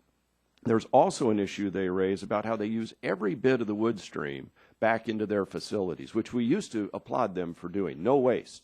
And apparently in some of the other rules that are coming out of your agency, they now would have to treat some of that resin that they now burn in their boilers as solid waste and put it in landfills and replace that with fossil fuels. I mean, this is why, and I understand, unless you're out there, you don't get this. This is why a lot of Americans are not investing in their own companies again, because there is such uncertainty in the marketplace over all these rules and regulations. And I hear it every day I'm out in my district. And my time's expired. Thank you, Mr. Waldman. At this time, I recognize the gentleman from Texas, Mr. Green, for 5 minutes. Thank you, Mr. Chairman. Ms. McCarthy, good to see you again. And You too as like well. my colleague Joe Barton, we appreciate you working with us on a lot of issues. Obviously, sometimes we don't get to the end result that each of us can agree to. In the Barlamac rule, you make a change in definition of waste because the courts found in 2000 the definition was not strict enough. This change has meant that some traditional fuels of many of these plants are now classified as waste, and now the facilities, in a regulatory sense, become commercial, industrial, solid waste incinerators. I have a couple of questions. Are you sympathetic to the argument from the cement companies they're in a bind because they're being forced to comply with the new NESHAP rule, but then might end up being regulated as a commercial, industrial, solid waste incinerator? Then some of their compliance investment will be for nothing. They will have completely start over. It seems like that would be economic waste, and to me, it seems they're really in a bind for planning side. How would you work with them on this? And given the massive job losses in the sector, they really can't afford to apply for permits for one designation and then take these costs and then turn around and have to start over. We are actually working with these companies right now. The rule has been finalized, and they are making investment decisions, and we're more than willing to sit down. The good news is that the incinerator rule, they can either decide to be regulated as a cement facility, or they can decide to burn solid waste, which would allow them to be regulated and require them to be regulated under the incinerator rule. So they have a choice to make which one they're going to come under? They do. And if depending upon what they want to do, they make that choice themselves, and we allow that. But the good news is that any technology investment they might make if they decide to be regulated under the Portland cement rule is the same type of technology that they would have to put in place to be regulated under the incinerator rule. Okay. The main difference is that they'd have to look at developing much more explicit monitoring requirements and doing things differently for that purpose under SISWI, which is an area that we're looking at under our reconsideration and that will clarify itself. Yeah, one of my concerns is that some of these plants, they burn tires, they burn construction debris, and particularly with tires, because instead of having them on the side of the road people dump, we can actually have a beneficial use, and so that's part of my concern. A couple of people on the second panel will talk about they cannot design, install, and commission emission controls on their existing coal-fired boilers within 3 years. They claim this is particularly true because third-party resources with the expertise to design, install these controls will be in high demand as multiple boiler rules are being implemented in a short time by both the industry and electric utility industries. Do you share that concerns? There may not be the available technology or to get there in 3 years? We have certainly looked at it. Let me hit the solid waste issue very briefly for you, Mr. Green. We know that concerns have been raised. We are working and we have developed guidance documents to address the tire issue so that we eliminate any uncertainty and clarify those rules. In terms of the coal-fired boilers, each one gets 3 years with the opportunity, if there's technology problems, to go to 4 years. We also know that there's fuel switching that is often done to achieve compliance, because many of these coal boilers switch between biomass and coal, and it's a very effective strategy to achieve some of these compliance limits. So we are more than happy to work to ensure that that compliance is achieved in a timely way. Okay. Todd Elliott from Celanese Corporation is here to testify on the second panel. In his testimony, he talks at length about some of their boilers at the Narrows, Virginia facility. I don't have Narrows, Virginia, but I do have Celanese plants in our district. These boilers are identified by the EPA as top performing units and used to set the proposed regulatory standards for hydrochloric acid and mercury emissions. Yet not even one of these top performing units will meet the emission standards for both mercury and hydrochloric simultaneously without installing costly emission controls. How is it they can be a top performer and yet not meet these new standards on a consistent level? Well, we know that is an issue that has been raised to us. We have gathered more data. We are going through the reconsideration process, and we fully believe that we'll be able to assess that data and come up with standards that are meaningful and achievable. Okay. Hopefully we'll come to an agreement instead of some of our other issues. My last question, we have a plant that in addition to burning natural gas, burns refinery fuel gas, petrochemical processed fuel gas, and their boilers and process heaters. In both these cases, their blends of methane, ethane, propane, and butane are clean burning fuels. Yeah. Does EPA intend to exempt both refinery and petrochemical processed fuel gases from the numerical standards similar to natural gas. Yeah, we did establish a process for that. We heard loud and clear during the comment period that we shouldn't be segregating refinery gas any differently if it achieves this, if it's as clean as natural gas. We've set up a process to look at that. We're also looking at that again in the reconsideration process. So I feel very confident that we can come to a good understanding on that issue and have a very clear, well-defined process so that there's certainty in the business community. And I do believe that most of the refinery gas will most likely be required to do work practice standards as opposed to an emissions limit. Thank you, Mr. Chairman. Chair now recognizes the gentleman from Louisiana, Mr. Scalise, for 5 minutes. Thank you, Mr. Chairman. I appreciate you having this hearing. I'm proud to support the legislation that we're discussing today. And Ms. McCarthy, I appreciate you coming as well. I know when I spent the last 5 weeks, as I'm sure all of my colleagues have, going throughout my district, meeting with small business owners, middle-class families, talking about the challenges that they're facing and things that we can do in Congress to get the economy back on track, to create jobs. And I've got to tell you, there was one recurring theme that came across with every single small business I met with. And they said the primary impediment to creating jobs today for them are the regulations coming out of this administration. And EPA was at the top of the list of agencies that are bombarding them with regulations that have nothing to do with safety or improving the quality of life, but in fact seem to be going through, I think, an extreme agenda of carrying out what is an agenda for some at the agencies, but is flying in the face of the things that they want to do in creating jobs and in investing. I mean, there's money on the sidelines. Anybody that follows markets today, that follows what's happening throughout our country will tell you there's trillions of dollars on the sidelines that could be invested right now at creating jobs. And the job creators, those people that have that money to invest, are telling us that it's the regulations coming out of agencies like EPA that are holding them back. And so, you know, when you give your testimony, and I'll listen to some of your testimony about the ability that you think your agency has to create jobs by coming out with regulations. You know, maybe you're living in a parallel universe to the one I'm living in, but when I talk to people, and you know, you give a statement saying for every $1 in new rules that you then create, you get back $24 in health benefits, for example, with the regulations you're proposing. You're saying that the bills that will require investment, these rules that you're coming out with, will require investments that will create jobs and put people back to work. You know, first of all, tell me, when you make rules, do y'all really look and think that the rules you're making are going to create jobs? That is not their primary goal, but we But certainly look at the economic impacts of our rules. Because you've given some testimony. Looking at jobs. So, for example, I think you had testimony that for every $1 million or $1.5 million a business spends to comply with rules, you said that creates a job?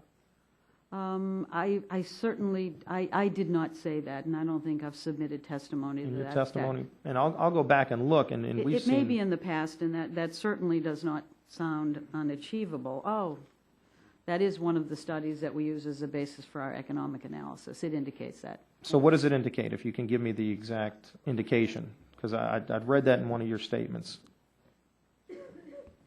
I think it indicates that for every $1 million expended on control equipment, yeah, I got it.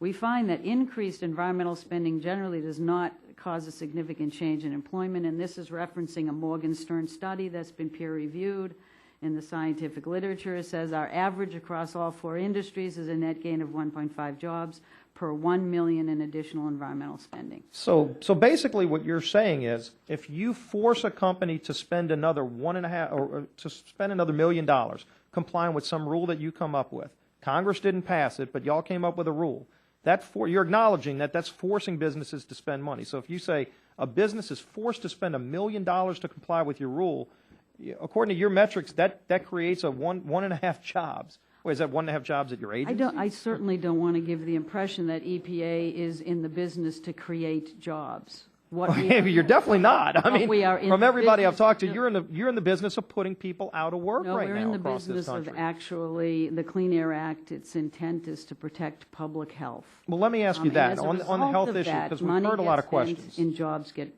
yes, And jobs get what? Money is spent. jobs grow. Jobs grow.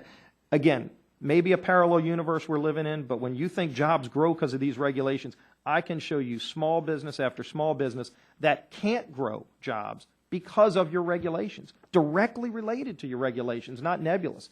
And now I'll get into the health issue, because one of the things we hear, and it was talked about in opening statements in yours as well, is but this has got to be done for health reasons.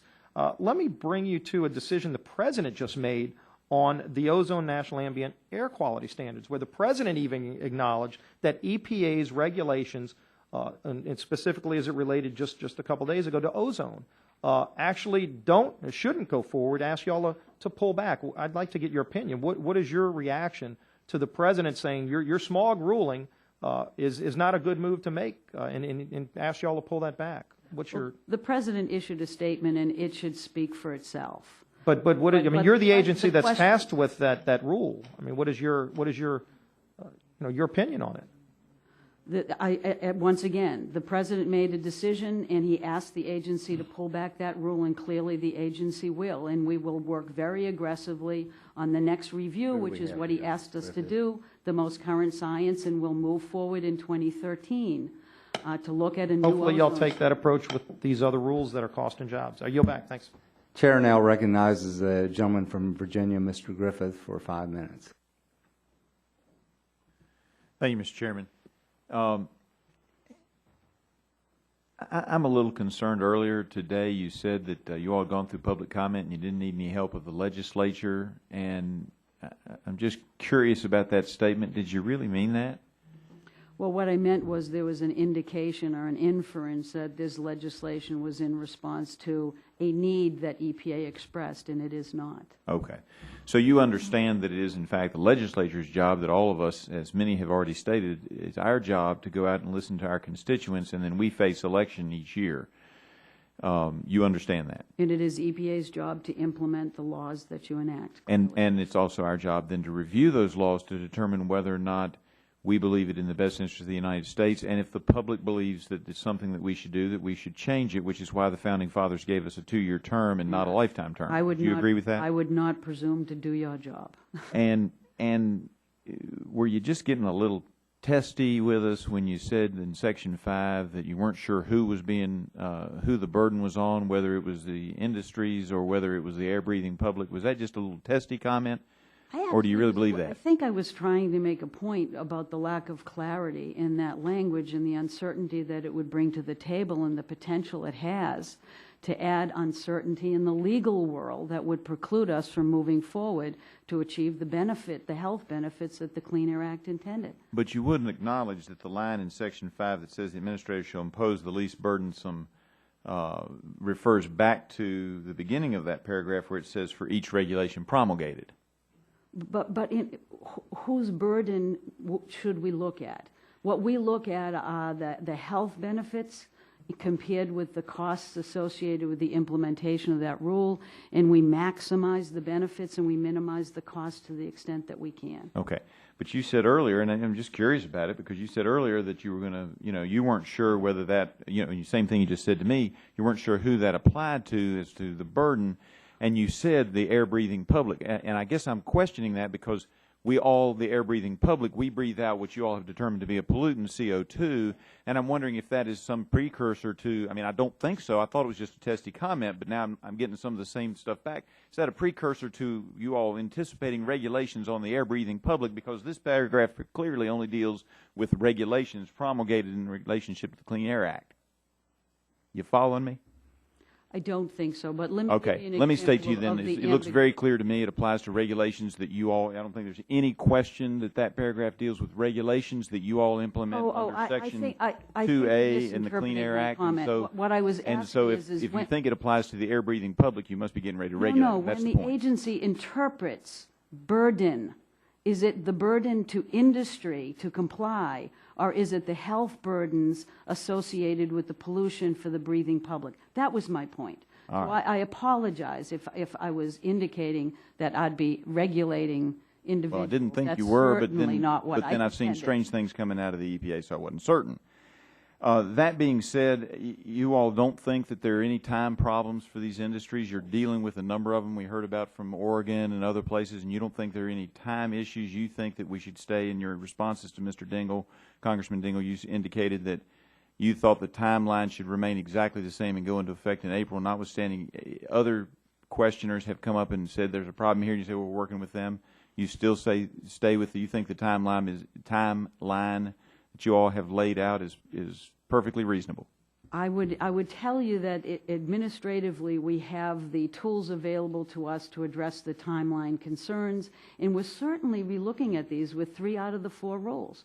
We have stayed them ourselves, and we're going through a reconsideration process. But that All I'm suggesting I am is correct those that administrative reconsideration processes process can has work. actually been objected to by certain groups in the courts. Is that not true? That is true. And so there is a possibility that if the court rules that your reconsideration was not proper, that we're stuck with the March 2011 regulations. Isn't that true? The agency believes that the authority that Congress has afforded EPA allows us to stay the rules in exactly the way we have done it, and that we are not at. But that's currently in the courts being fought out. So as is most of our rules. Yes. yeah. So we don't have any guarantee unless we do something that we're not going to get stuck with the March 2011 rules. Isn't that true? In knowing that the courts that we can disagree with the courts, but sometimes they rule ways that we don't anticipate. Isn't that true? I do not believe that you are at risk of having a court tell you that we should be stopping our reconsideration process and completing it by April of next year. But you would agree that any good lawyer has been wrong at some point in time as to what the courts might do, would you not? I've pointed that out a few times. I yield back my time, Mr. Chairman. This time I recognize the gentleman from Massachusetts, Mr. Markey, for 5 minutes. Thank you, Mr. Chairman, very much. 49 years ago, in September of 1962, President Kennedy issued an urgent call to the nation to be bold. He said that we shall send to the moon 240,000 miles away from the control station in Houston a giant rocket more than 300 feet tall, the length of this football field, made of new metal alloys, some of which have not yet been invented, capable of standing heat and stresses several times more than have ever been experienced, fitted together with a precision better than the finest watch. And we did it, and we did it less than 7 years after that speech. Today we're holding a hearing on Republican legislation that essentially exempts the cement industry and industrial boiler sector from having to install existing technologies. Nothing has to be invented at all to remove mercury and other toxics from their smokestacks. Because evidently, the can-do nation that sent a man to the moon in under 10 years just can't do it when it comes to cleaning up air pollution using commercially available technologies that already are on the shelf today. Now, shortly after the 1996 Telecommunications Act was passed out of this committee, it became the law, we were transformed as a nation from a black rotary dial phone nation to a BlackBerry and iPad nation. This committee said, we can do it, but can we install the best available technologies on cement kilns to reduce the amount of mercury poisoning in children's brains? No. I guess that's just too hard. We can't find anyone smart enough to figure it out. Instead of installing commercially available technology on cement kilns, cement plants, we'll just install a Portland cement shoe on the EPA and throw it in the river. And if the EPA doesn't die from drowning, the mercury will definitely kill it. Ms. McCarthy, 2 months ago, the House considered a bill to ban compact fluorescent light bulbs. During debate on that bill, we were repeatedly told by the Republicans that the mercury vapors from those light bulbs is dangerous, and even that, quote, exposing our citizens to the harmful effects of the mercury contained in CFL light bulbs is likely to pose a hazard for years to come. Now, the cement rule, which we're debating here today, alone would reduce mercury emissions, which Republicans really care about, by 16,600 pounds per year. Now, there are 3 milligrams of mercury in one compact fluorescent light bulb, almost 7 millionths of a pound. So the cement rule will eliminate the same amount of mercury in 1 year as banning 2.5 billion compact fluorescent light bulbs. Ms. McCarthy, what is the greater public health threat? The tons of mercury coming out of cement kilns that are being sent right up into the atmosphere, or light bulbs? Based on the information you've provided, it is clear that it is cement. Cement. Well, I'm glad. I'm glad that the Republicans can hear that. Cement is a greater threat because we've heard so much concern about light bulbs from them this year and mercury. Now, we have been told that all these bills do is to give EPA an extra 15 months to study and refine its proposals. Though, of course, that is on top of the 20 years it has been since Congress told the EPA to set these standards in the first place. Now, EPA asked the courts for an extra 15 months to refine its boiler regulations. Did EPA also ask for an additional 15 months to refine its cement regulations? No. Now, isn't it true that these bills actually remove any deadline for finalizing the rules? Yes. Do you agree that if EPA, for some reason, chose not to finalize them for years, it would be virtually impossible to force the EPA to act? It would be unclear how. Now, the way I understand this part of the Clean Air Act, EPA basically grades on a curve. To get an A, you just have to do what the other A students do by installing the same commercially available technologies that the cleaner facilities have. Is that not right? Yes. So no one has to invent anything new in order to comply with the rule? This is existing equipment that can achieve these standards. So these, I thank the chairman. Thank you. This time, recognize the gentleman from Texas, Mr. Olson, for 5 minutes. I thank the chair. And first of all, as a member who represents the Johnson Space Center, I appreciate my colleague from Massachusetts with his comments about human spaceflight in the Johnson Space Center. And for all you out there, that is an example of bipartisanship on Capitol Hill. So thank you for those comments. Assistant Administrator McCarthy, great to see you again. And thank you so much for coming here today. I appreciate your willingness to testify, and I appreciate your apology about the tardiness of your written testimony for the committee members. But my point is, and my only comment about that is, apologizing to me is important, but you should apologize to the people of Texas 22, the people I represent. They've got many, many questions about what EPA is doing there and how it's impacting their business.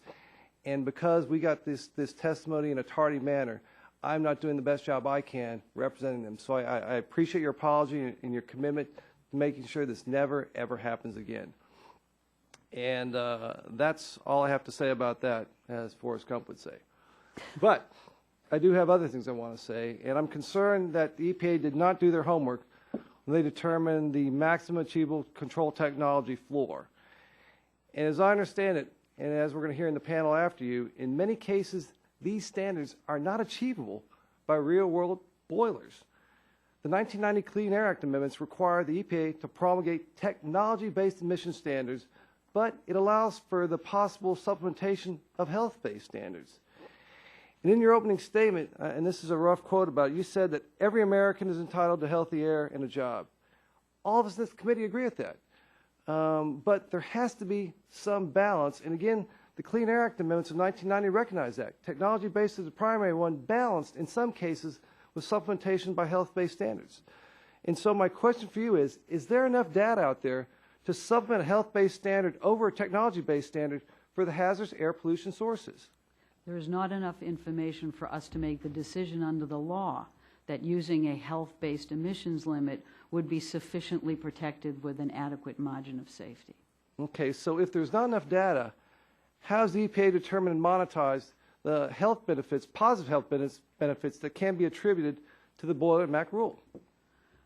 I think it's a bit of an apples and oranges. A health-based emissions limit is something that would be proposed to us to take a look at, that would identify risks associated with a health standard as opposed to technology being installed. We can clearly and have assessed the health benefits the same way the prior administration did. We assessed the health benefits associated with our rule, taking a look at what technologies are available and how those rules could be achieved using that technology. A health-based emissions limit wouldn't establish a limit. It would simply say everything is okay at this facility if you manage it in a particular way. We did not certainly feel that with toxic pollutants that we could do anything other than have a complete assessment as to whether or not that health-based limit would actually achieve the kind of health protections that are required under the Clean Air Act, and we simply didn't have that information to make that judgment. Would the gentleman yield? I got a couple more questions. I'll yield back the remainder of my time, but one more question following up on that. So you said there is enough data to determine and monetize the health benefits that can be attributed to the Boiler Act rule. Just following up on my colleague from Virginia's comments about foreign sources. As you know, Texas is a border state. I mean, one half of the southern border is the great state of Texas, 1,200 miles. And I'm very concerned that many of the emissions that are coming across the border, standards that our business in Texas are being held to, the clean air standards. And you say that there's not enough data to supplement the health standards, yet we're promulgating these standards. Why can't we determine some sort of health standard for the emissions coming from foreign sources? I mean, why do our businesses in the great state of Texas have to be penalized because they're being required to the emissions that somehow are coming across the border? They're going to be in the line of fire of that. How come we can't separate that out and give them some sort of credit so we can keep the business right here in America?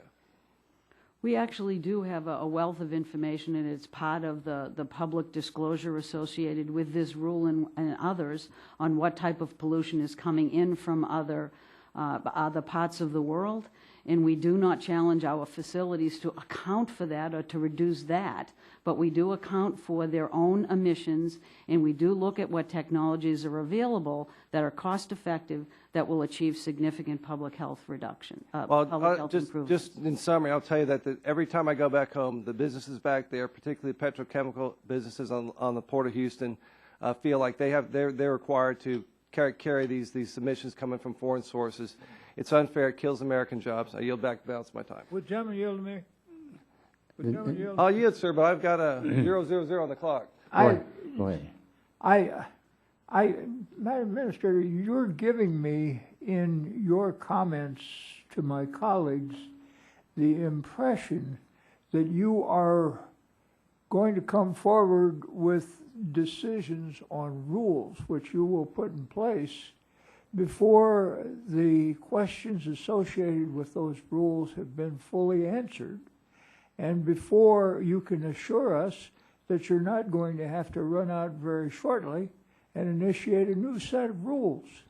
It strikes me that if that is the case, you are creating a serious problem both in terms of the administration of the law and politically for the agency.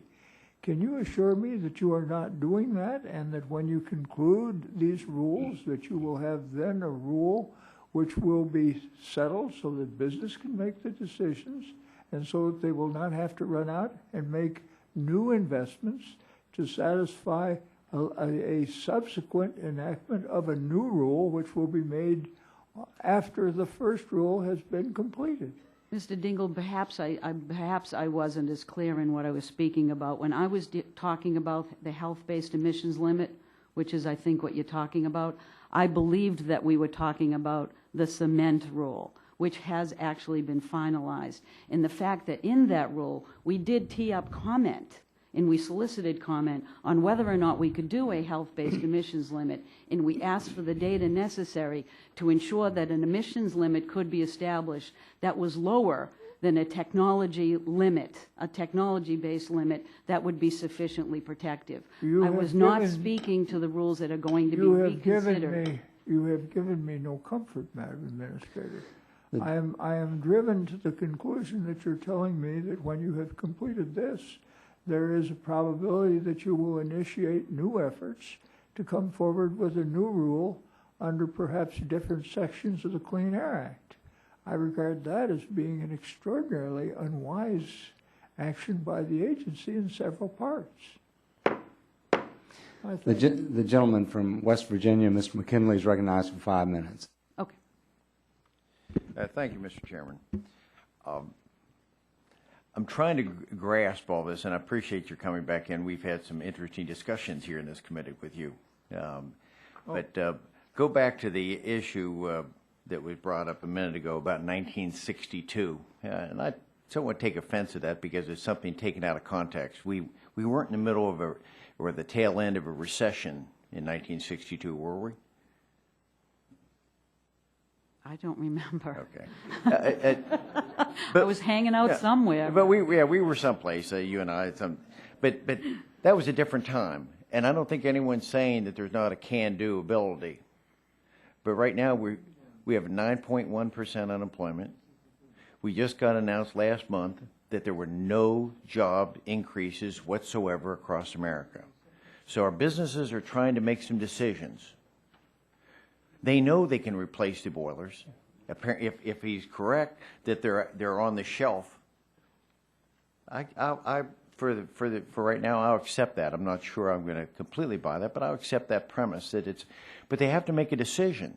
They have to make a decision right now in this economy. And over the break, I had an opportunity to visit 2 lumber producers in West Virginia, and both of them pleaded with me to give us time, more time. They've gone to they're talking to the banks. First, they're saying we meet some standards now. We're not polluting under the old standard. We're meeting some standards. We're meeting Clean Air Act. We're meeting the EPA standard. We're meeting those standards. And for someone to tighten the bolt right now under this economy is threatening them, because there's already one other major manufacturer in West Virginia lumber. The head of boiler went out of business due to this economy. We're hearing because of the Dodd-Frank, some of the banks are not as anxious to loan money to the lumber industry now in this economy because it's a risky loan in this economy. So there's some reservation for that. So they're asking us, the one company, it was $6 million. They've already got an estimate to make this replacement, and they're trying to. How do I make this choice? Because their own analysis has said if they do make this investment, the likelihood of their company surviving over a period of time, it won't be. They know it's marginal right now. They've lost money for the last 2 years, and to go out and borrow $6 million more puts 600 people at risk. 600 people. So I'm asking you, if you were sitting in that boardroom and you know that your company's lost money the last numbers of years, but yet the EPA is saying we want you to buy something off the shelf and put it in place and it's going to cost you $6 million, or you're going to, and you probably are going to lose your 600 jobs, what do you do? What would you do under that? What is their business? What's wrong with their business decision to ask for a delay until this economy gets a little stronger and they can be more competitive? What's the matter with that? Mr. McKinley, I will tell you that EPA is certainly not oblivious to the economic challenges that we are all facing. If you look at the rules and the way in which we're evaluating our rules, we are doing a better job every rule to try to understand the economics. What does he do in that boardroom? Jobs. Ms. McCarthy, you've got to make a decision because you're breathing down his neck. We have successfully, through the 40-year history of the Clean Air Act, found a way to grow the economy while we've significantly reduced all said that. You said that before you come in here, and you said yourself that the EPA has actually created jobs. And you said it here again today, and I'm still waiting. I asked you then, back in February, if you could provide that information, how the EPA regulations create jobs. And I still don't have it. This is now September, and I still haven't received that report of how your regulations create jobs. You said it here today. You said you're expecting job growth if the EPA standards were put into effect. That's correct. What are we talking about? construction jobs that last for 6 months, but then put the 600 people out of work in my district? That doesn't work. I don't understand where you're going, but you haven't still answered my initial. If you were in the boardroom, what would you do? Put your company under? Or would you let the people go? I firmly believe that we need to meet our economic challenges in a way that continues to grow the economy. That is my belief, and I think we've done it, and I think we can continue to do that. Gentleman from California, Mr. Bilbray, is recognized for 5 minutes. Thank you. Mr. McCarthy, how many years did you serve at the local level administering the Clean Air Act? I served at, well, I don't know whether I could say I administered the Clean Air Act, but I worked at the local level for 11 years. Okay. You know, I was one of the few people on this side of the aisle to support Mr. Markey's position on the light bulb issue. But let me tell you something. After serving 16 years as a local administrator with the best scientists in the world in California, which you'd admit that California... They're good, but I came from Massachusetts. We're Yeah, pretty good, too, you know? I mean... That's why you adopt our fuel standards and supported our action to eliminate the ethanol-methanol mandate. Fair point. Okay, Fair point. and which is still going on. But my point being, I was a little taken back that somebody in your position did not take the opportunity to point out to Mr. Markey that to compare ambient air and indoor air exposures is really inappropriate, especially with the challenges we've seen on that. And can we clarify the fact that there are major challenges in indoor air, and then we shouldn't be mixing those two up and giving an impression that somehow, from the health risk point of view, it's all the same. They're very different exposure. Thank you. I think that I'm very concerned about that because of science. Now, my biggest concern we get into is I look at things like the solid waste emissions regs, where a company has to address the emissions for that day. But if you take the same waste and you put it off and bury it, those emissions have to be mitigated per day for the next 60 to 70 years. But there's no penalty for the fact that you are basically sending the emissions off to your grandchildren. It's almost like the regulations encourage people to do the environmentally irresponsible thing because on paper it looks good for that 24-hour period, but in fact in a life cycle you're actually having a cumulative impact, and those emissions are going to be pollutant. It's that kind of regulation as an air regulator that I'm just outraged that we're not brave enough to stand up and talk about, and the environmental community, activists and regulatory, have walked away from it. I would ask you, what state has been more aggressive at moving regulatory oversight and mandates than the state of California when it's come to clean air? I would say that California has been very aggressive. Its air pollution challenges have been quite extreme. Okay. And I'll say this as somebody who had the privilege of doing that. I think people on my side of the aisle are in denial of the health challenges of environmental risk. But I've got to tell you something. When you stand up and give us the same line that California has been using for decades, that this will be great for business, we have gone from being the powerhouse in this country and the world, the California economy, to a 12% unemployment, to the fact that you do not manufacture almost anything in California anymore, where we've gotten to the point where our scientists who are developing green fuel technology has to leave the state because they cannot get the permits or the ability financially to be able to produce it in the state. I just think that we're really in denial if you really think that California is wealthier, more prosperous, and that the green technology has penciled out so much that it is now a example of the huge benefits of regulatory mandates actually helping the economy in the long run. And I just ask you to consider the fact that for those of us that don't have the cement manufacturing in my district, I don't. We're importing it from Mexico, the components for concrete. We don't talk about the mobile sources. And my question to you is with this, is there a consideration of the increased mobile sources if these plants break down? Because why not produce it in Campeche and ship the cement up the river into these areas before? There has not been a full life cycle assessment of this, no.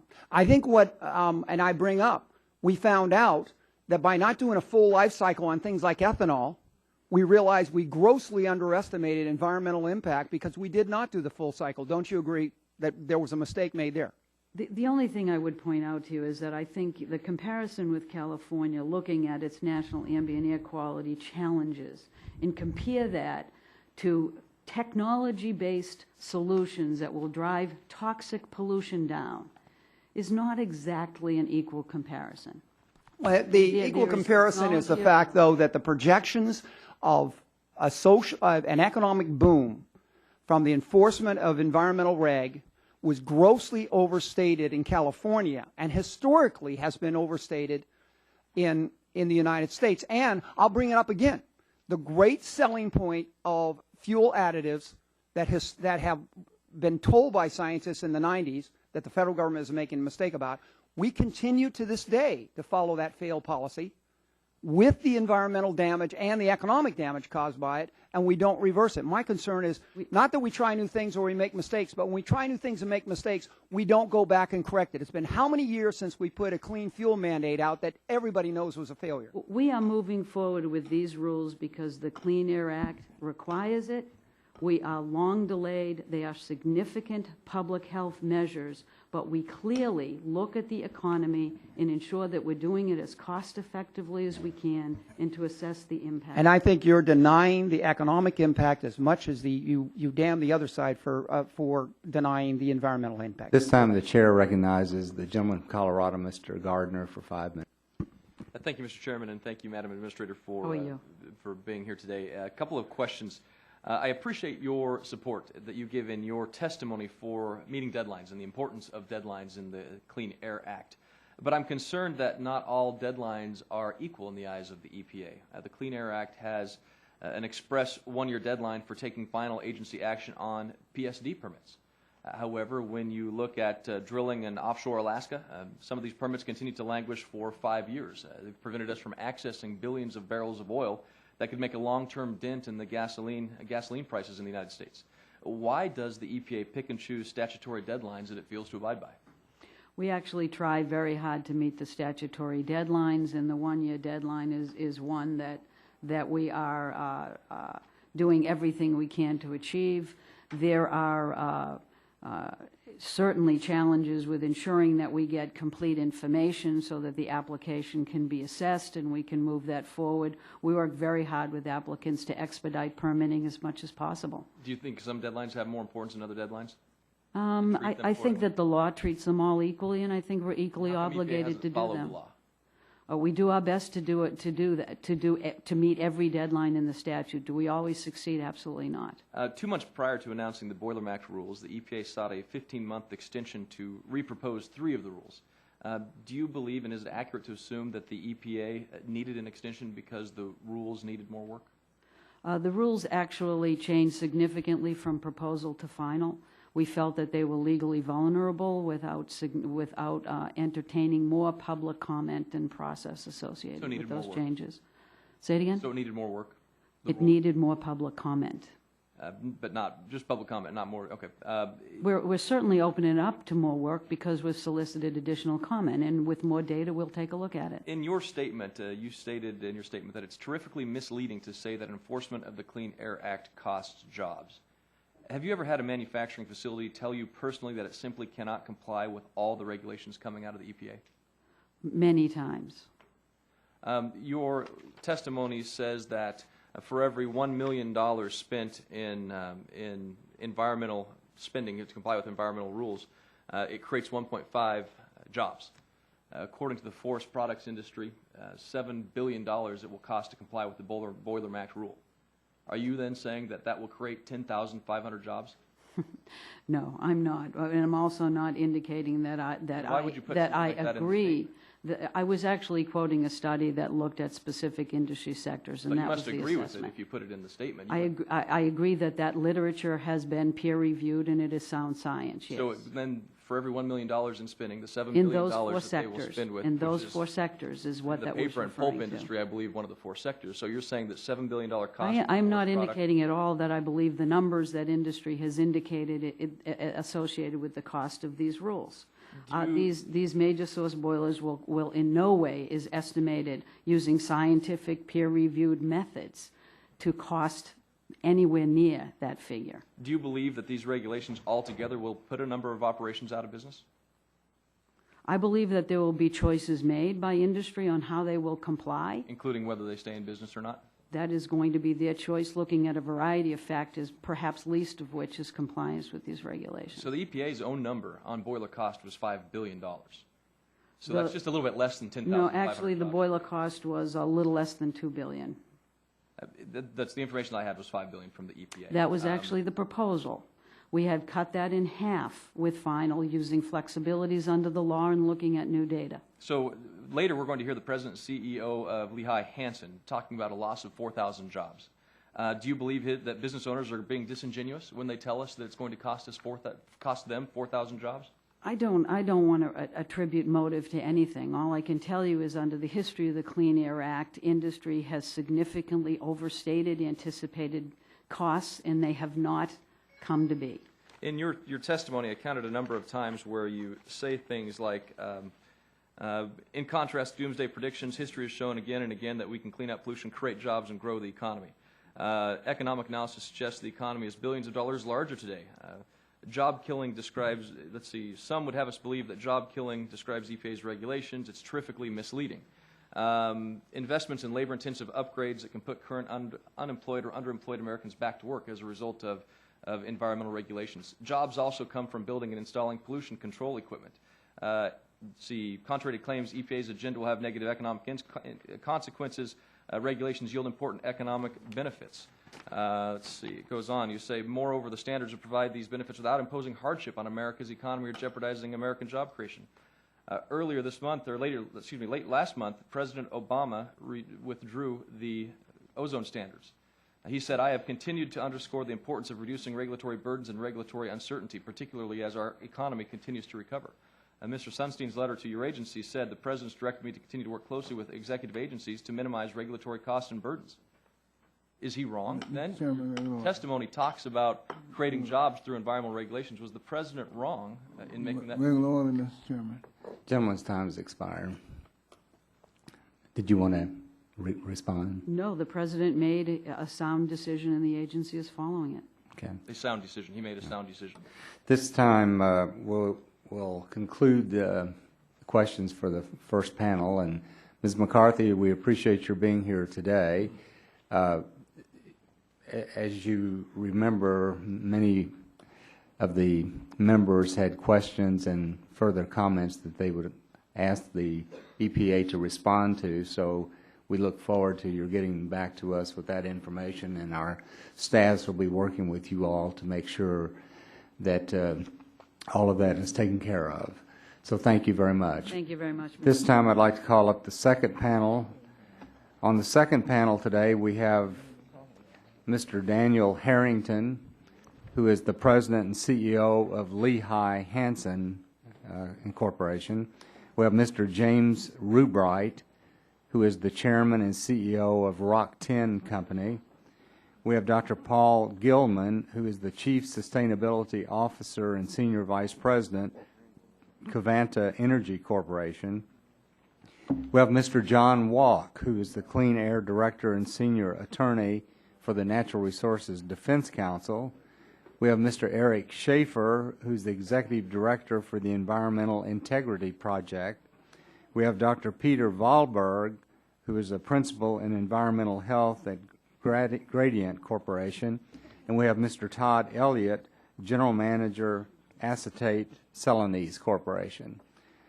So thank all of you for being here today. We appreciate your patience, and we look forward to your testimony. Each one of you will be given 5 minutes for an opening statement, and then we'll have our questions at that point. So, Mr. Harrington, we'll call on you for your 5-minute opening statement. Thank you. Thank you, Mr. Chairman. I'm Dan Harrington. Be sure and turn your microphone on. Hello. Now, am I on now? Thank you. Thank you. My name is Dan Harrington. I'm the President and CEO for Lehigh Hansen. We're one of the United States' largest suppliers of heavy building materials to the construction industry. Our products include cement, brick, precast, pipe, ready-mix concrete, sand and gravel, stone, and many other building materials. We have 500 operations in 34 states, and we employ about 10,000 people in the United States. Also, I'm presently the chairman of the Government Affairs Council of the Portland Cement Association, and our association represents 97% of the U.S. cement manufacturing capacity. We have nearly 100 plants in 36 states and distribution facilities in all 50 states. We also employ approximately 13,000 employees. I'm here today to express strong support for H.R. 2681, the Cement Sector Regulatory Relief Act of 2011. This current recession has been too long and too deep, and it's left the cement industry in our weakest position economic conditions since the 1930s. Domestic demand for cement has dropped by more than 35% in the past 4 years, and we have shed already over 4,000 jobs in the United States. Although 13,000 wall-paying cement manufacturing jobs remain, and their average compensation is $75,000 a year, there are 3 EPA rules in particular which could force the loss of an additional 4,000 jobs, as you heard a second ago, specifically the National Emission Standards for Hazardous Air Pollutants, or NESHAP, for the Portland cement industry, the Commercial and Industrial Solid Waste Incinerator, CISRI rule, and finally, the agency's change in the definition of solid waste. In the face of all the economic uncertainty that faces our great nation, the industry welcomes the introduction of 2681. It will mitigate regulatory uncertainty and place rules on a more reasonable schedule. Second, it will enable our industry to continue to make capital investments in the U.S. that will preserve jobs. It will also give us time to resolve the differences with the EPA on individual compliance levels, which will result in regulations that are fair, balanced, and most importantly, achievable. Moreover, it will provide the time necessary for the economy to recover to a point to where the industry is able to invest in plant upgrades and cost reductions again. Earlier this year, the Portland Cement Association completed an analysis of the economic and environmental impacts of several final and proposed EPA rules, including those addressed by H.R. 2681. The study concluded that one rule alone would impose a $3.4 billion capital investment on an industry that generated $6.5 billion in revenues in 2010. Now, the EPA did its own cost analysis, and their statistics show that it would require a $2.2 billion capital investment. So whether it's $2.2 billion or $3.4 billion, it's significant capital investment, and no one has addressed operating cost increases due to the new equipment, which will be plus 5 to 10% over our current cost structure just to operate our plants in the future. Also, as you've heard, 18 of our plants could close, and although the EPA downplays the consequence of these job losses, the realities are that these jobs will be readily absorbed in communities where most plants are located. Therefore, the multiplier effect takes place into our communities, where contractors, service employers, raw material suppliers who feed our cement plants with goods and services and consultants no longer will have employment either to support the towns and villages where our cement plants are located. The agency does not account for the impact of these closures outside the cement sector. Disruptions to availability of supplies will have an adverse effect on the impacts of our construction sector, which, as you know, has an unemployment rate of nearly 20%. If the economy rebounds, a decrease in domestic production will require an increase in imported cement, probably up to as high as 50% by the year 2025. All of that cement will be coming in from offshore sites from around the world. 2 other rules, the so-called CISWI and related definition of solid waste, would force an additional 4 plant closures and another $2 billion in compliance costs by 2015. Ironically, these also actually undermine the rulemaking that's in place for NESHAP and cause conflict in the 2 standards for us to choose which way to go or how to invest. The basic elements of the Cement Regulatory Relief Act, a reproposal of the rules, followed by an extension of the compliance deadline, provide a win-win opportunity for American workers and for the environment. This bipartisan bill is also consistent with the President's executive order issued earlier this year calling for reasonable regulations. I thank you for this opportunity to testify, and I welcome any questions as we go through the day. Thank you. Thank you, Mr. Harrington. Mr. Rubright, you're recognized for 5 minutes.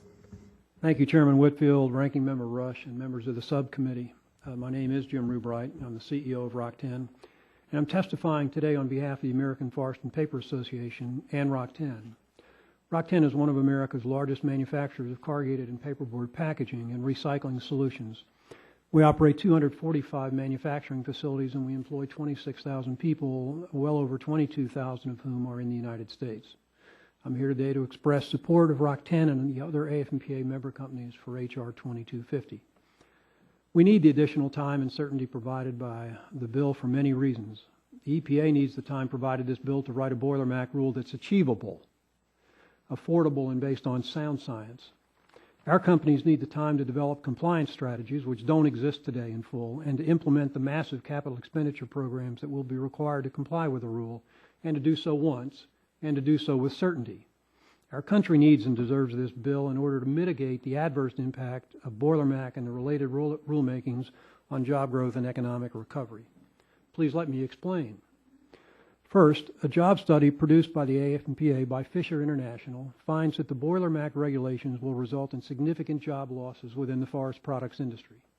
Specifically, the Fisher study concludes that the Boiler MAC rules imposed on top of the other pending air regulations that will impact the forest products industry will put over 20,000 direct jobs only in the pulp and paper sector at risk. That's about 18% of the pulp and paper industry's total workforce.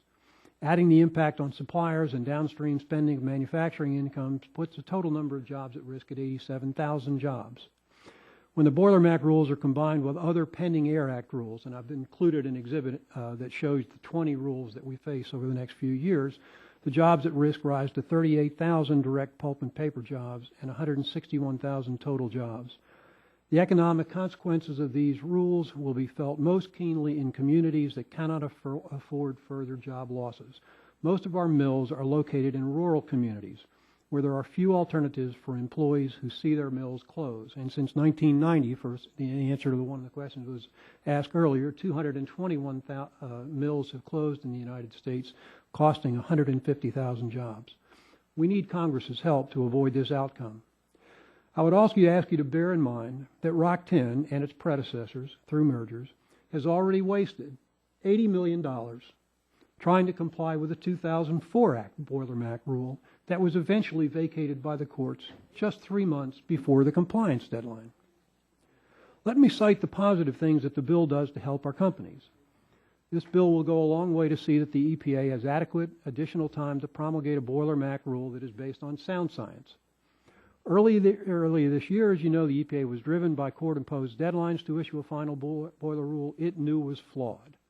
By giving the EPA time it needs to properly address this complex scientific and technological issues associated with Boiler MAC, to free us from the risk of litigation imposing an early effective date of that act, H.R. 225 will actually help avoid further delays, reduce the uncertainty which is going to follow from the certain litigation that will follow the adoption of the final rule, right? And therefore reduce the risk to us of further wasted capital expenditures. The EPA's non-hazardous secondary material rules, which is a companion to the Boiler MAC rule, will make biomass and other alternative fuels commonly used for energy in the pulp and paper industry subject to regulation as a solid waste. Please remember, our virgin mills generate about 70% of their total energy requirements from biomass recovered in our paper making. Classifying a part of these biomass as wastes will dramatically increase the cost of compliance with these unnecessary burdens, likely resulting in the closure of many mills and causing many others to switch from biofuels to fossil fuels. The 3-year compliance period is too short and will again force our member companies to make substantial capital expenditures inefficiently and based on our current best guesses of what the final rules will provide. We estimate that Boiler MAC will cost our industry $7 billion in capital, $200 for ROC-10 alone, and our annual operating costs will increase by $31 million. Based on the rule the EPA is considering, our suppliers can't even assure us that this or any amount of capital will make us fully compliant. We don't have the excess capital lying around to have a replay of the 2004 Boiler MAC rule fiasco. We need this bill to avoid this terrible result. Finally, we need this bill to make sure that the EPA's stay of the Boiler MAC rule remains intact and is not reversed prematurely through court actions.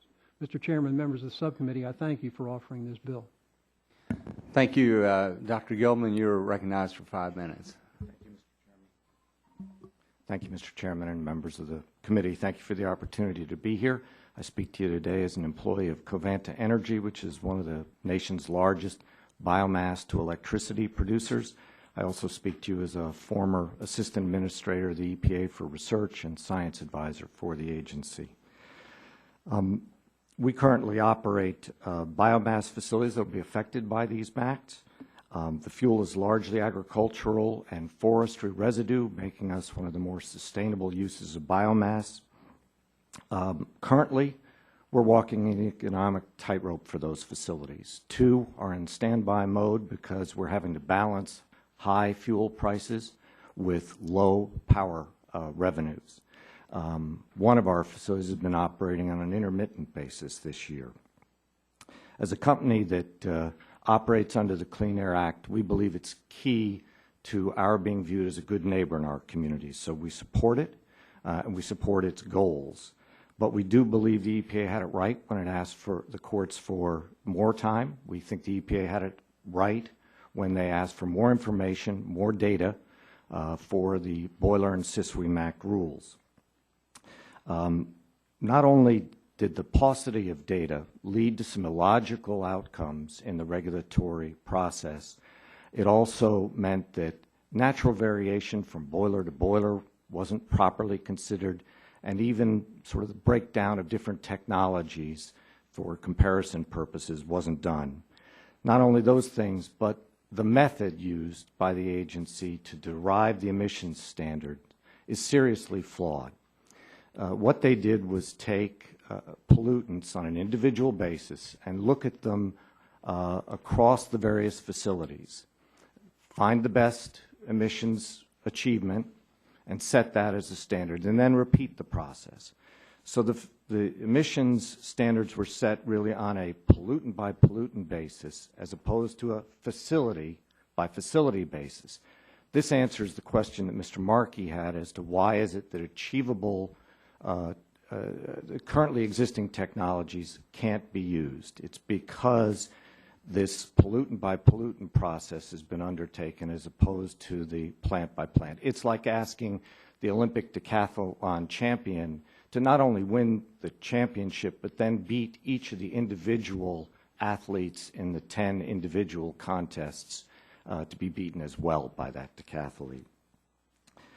The agency also applied some statistical treatment for the data that is really detrimental to our being able to achieve compliance under the standards. So, for example, in evaluating the data, it set its emission levels using what we call 99% cutoff point. What that does for a commercial industrial solid waste incinerator is mean that a typical one with 2 units is likely in every single year to have a 20% probability that they're going to fail one of the emissions standards. Now, I can just tell you that's not the way to be a good neighbor, and that's not a way for me to keep my job if that's how I perform for my company. So it truly isn't achievable, and it's not something that I think the agency would be pleased in the final outcome of. There are a set of issues also that this bill would address in the question of the definitions of waste, one of the elements that is not under reconsideration by the agency and therefore can't be addressed in this process. Mr. Green and the gentleman from Oregon also spoke to these questions. We have facilities, biomass facilities in the Central Valley of California that will be made into incinerators by the rules because traditional fuels like stumps from orchards and construction and demolition debris would be reclassified as wastes. What will be the outcome of that? We'll send those C&D wastes off the landfills. It's actually something I was talking with a senior NRDC staffer about doing the exact opposite of just a week ago, and we'll leave the stumps in the fields for the farmers to burn. That's why the California Air Resources Board actually opined to the agency that it thought it was on the wrong track for these MACT rules, and I'll submit their comments for your record and end my statement at that point, Mr. Chairman. Thank you very much, Dr. Gilman. Mr. Walk, you're recognized for 5 minutes. Thank you, Mr. Chairman, and members of the subcommittee for the opportunity to testify today. My name is John Walk, and I am Clean Air Director and Senior Attorney for the Natural Resources Defense Council. The two bills that are the subject of today's hearing weaken the Clean Air Act drastically to authorize the indefinite delay of toxic air pollution standards for incinerators, industrial boilers, and cement plants. Worse, these bills rewrite the Clean Air Act and overturn multiple federal court decisions to eviscerate strong toxic pollution standards that under current law must be applied to control dangerous toxic emissions from these facilities. Industrial boilers and cement plants are some of the largest emitters of mercury and scores of other toxic pollutions that are still failing to comply with basic Clean Air Act requirements for toxic pollution over 2 decades after adoption of the 1990 amendments. That is not responsible public policy. Were these standards to be delayed by even a single year by these two bills, the potential magnitude of extreme health consequences would be as follows: up to 9,000 premature deaths, 5,500 non-fatal heart attacks, 58,000 asthma attacks, and 440,000 days when people must miss work or school due to respiratory illness. Yet H.R. 2250 blocks mercury and air toxic standards for a minimum of 3.5 years, causing an additional 22,750 premature deaths, 14,000 non-fatal heart attacks, and 143,000 asthma attacks beyond what current law will prevent. By the same token, H.R. 2681 blocks mercury and air toxic safeguards for a minimum of nearly 5 years, causing an additional 11,250 premature deaths, 6,750 non-fatal heart attacks, and 76,500 asthma attacks beyond what current law will prevent. EPA estimates that the value of the health benefits associated with the boiler standards and incinerators are between $22 billion to $54 billion, compared with industry compliance costs estimated at only $1.4 billion. EPA has found the benefits of the cement standards to be as high as $18 billion annually, with benefits significantly outweighing costs by a margin of up to 19 to 1. Let me emphasize in the strongest possible terms that these bills are not mere, quote, 15-month delays of the rules as EPA itself has requested, unquote, as some have cast this legislation. First, the bills embody the complete evisceration of the substantive statutory standards for achieving reductions in toxic air pollution. The final sections of both bills eliminate the most protective legal standard for reducing toxic air pollution that has been in the Clean Air Act for nearly 21 years. The two bills replace this with the absolute least protective measure even mentioned in the law. It is not defensible policy and represents overreaching beyond the representations of the bill's timing features. This single provision in both bills would have the effect of exempting incinerators, industrial boilers, and cement plants from maximum reductions in toxic air pollution emissions, in contrast to almost every other major industrial source of toxic air pollution in the nation. Second, the bill eliminates any statutory deadlines for EPA to reissue standards to protect Americans. Both steps are unprecedented in this committee or in any other legislation introduced in Congress to my knowledge. I hope you will not vote for these bills. But if members have already decided to do so, I respectfully appeal to your sense of honesty and decency to do at least this.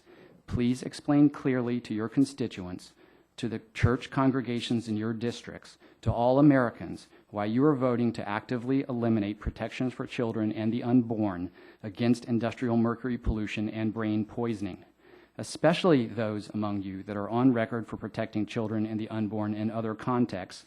Please explain why there is a double standard where it is acceptable to actively dismantle existing protections for children and the unborn against industrial mercury pollution. In closing, I urge you not to weaken the Clean Air Act so profoundly and cause so much preventable premature deaths, asthma attacks, and mercury poisoning. I welcome any questions about my testimony, especially regarding any disagreements about factual or legal characterizations concerning the two bills. Thank you. Thank you, Mr. Walk. Mr. Schaefer, you're recognized for 5 minutes for an opening statement. Thank you, Mr. Chairman and members of the committee, for the opportunity to testify. I'm Eric Schaefer, Director of the Environmental Integrity Project, an organization dedicated to improving enforcement of our environmental laws. I support the testimony of my colleague John Walk, who's spent so many years fighting for the Clean Air Act. My own comments can be summarized as follows. As has been explained, I think, a number of times, the proposed legislation would do much more than delay standards for 15 months. They would prohibit EPA from setting any standards in less than 5 years after enactment of the legislation. They would authorize EPA to delay those standards indefinitely, as in never. Virtually, they do eliminate the deadlines. And they also change the basis for setting the standards. And those changes use language that the industry hopes will give them softer standards. These were arguments made in court that were rejected. The bill would give the industry a second bite at the apple and change the way the standards themselves are set. So this is not a short-term extension to deal with an economic emergency. It's a fundamental change to the law. I do not question the right of Congress to do that. It is absolutely the prerogative of the legislature. I just think it's important to be clear about what the bills would do. I also, to the extent the suggestion's been made that the decisions reflect a rogue or runaway agency, I think that's unfair. The regulations that have been attacked in this hearing were generated by EPA after EPA first went to court to try to give industry in the last administration much of what they wanted. Those earlier decisions were rejected by the D.C. Circuit Court of Appeals. They were rejected by judges appointed by President Reagan and by President George H.W. Bush. So this is not a sort of wild tear that EPA is on. This is an attempt to respond to decisions that have come down over the last decade, made by pretty conservative jurists. Again, Congress has the right to respond to those by changing the law.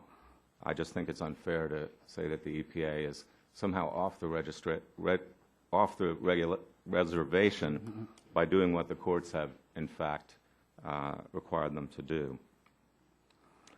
Perhaps most importantly, I want to call into question this idea that if we relax standards and allow mercury emissions to stay the same or even increase, allow toxic emissions to increase, somehow that will be a significant force in reviving manufacturing, creating jobs, keying the economic recovery. And conversely, if we don't do that, we're going to hemorrhage jobs, lose manufacturing competitiveness, see a flood of imports, threaten the economic recovery. I think the effects are much, much more complicated than that. There are big, big macroeconomic forces at work. If you look at the cement kiln in particular, using statistics from the U.S. Geological Service, who carries these numbers in the Minerals Yearbook and updates them every year. In the early 90s, we produced about 75,000 tons of cement with 18,000 workers. That production rose about 30% by 2006 to nearly 100,000 tons. What happened to payroll? 10% of the employment in the industry was cut. The point being that the manufacturers did fine, the employees not so well. Jobs were cut at those plants. Second, the industry has suggested that somehow these rules will drive the price of cement up and that will threaten the economic recovery. Just want to point out that the price rose about 50% at the beginning of the decade over a several-year period. Didn't seem to have any impact on the construction boom, so I would treat that claim skeptically. Clearly, manufacturing has declined at these plants, and so has employment over the last few years, but imports have declined even faster. So this idea that imports are going to come rushing in where production is constrained is not borne out by the facts. Just trying to make the point that the bottom line problem is lack of demand. Until the demand recovers, till the housing market recovers, this industry will not, and the rules have little to do with that. I just want to close that by saying that while this bill gives certainty to the industry that they won't have to do anything for at least 5 years and maybe never, it provides no certainty to people who live around these plants that something will be done about toxic emissions. I've not heard that concern expressed today at the hearing. I hope you'll give it careful consideration. Dr. Wahlberg, you're recognized for 5 minutes for an opening statement. Thank you.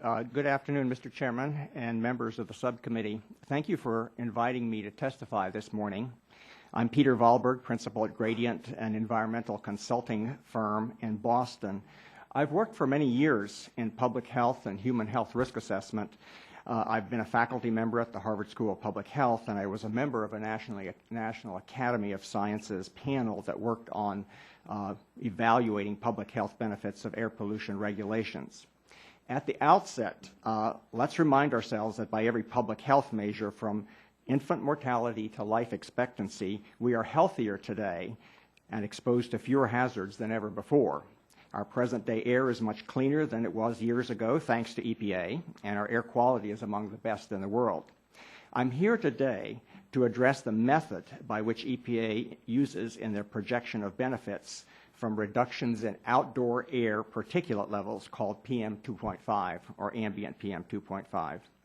The dollar value of EPA's calculated benefits is dominated by promised reductions in deaths that EPA assumes to be caused by breathing PM in our ambient air. Asthma is also monetized by EPA as an ambient air concern.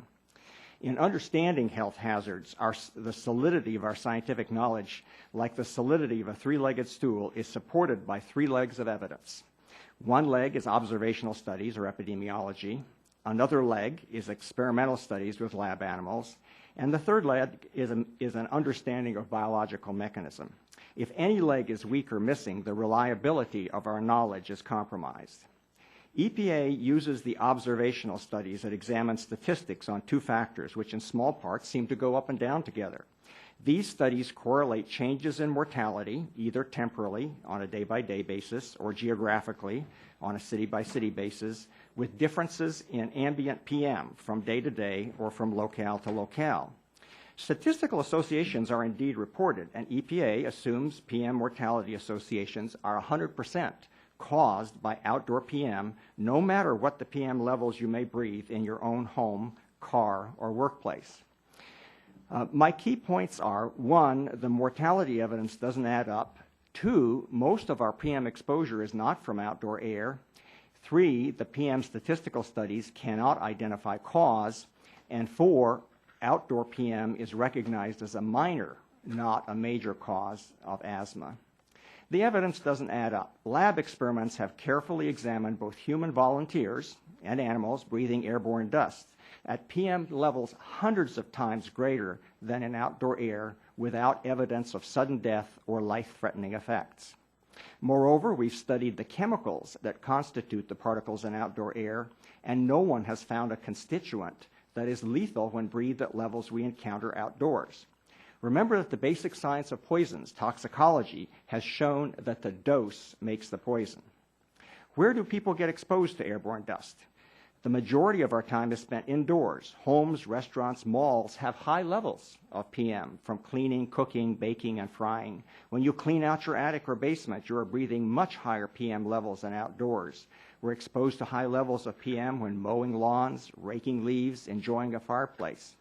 Yet, in spite of these vastly larger PM exposures, we've no case reports of people who died because of the dust they inhaled while cleaning or barbecuing. We can identify who died from car accidents, food poisoning, firearms, infections, but out of the tens of thousands of deaths that EPA attributes to breathing PM outdoors, we can't pinpoint anyone who died from inhaling ambient PM. The models require intricate statistical manipulations.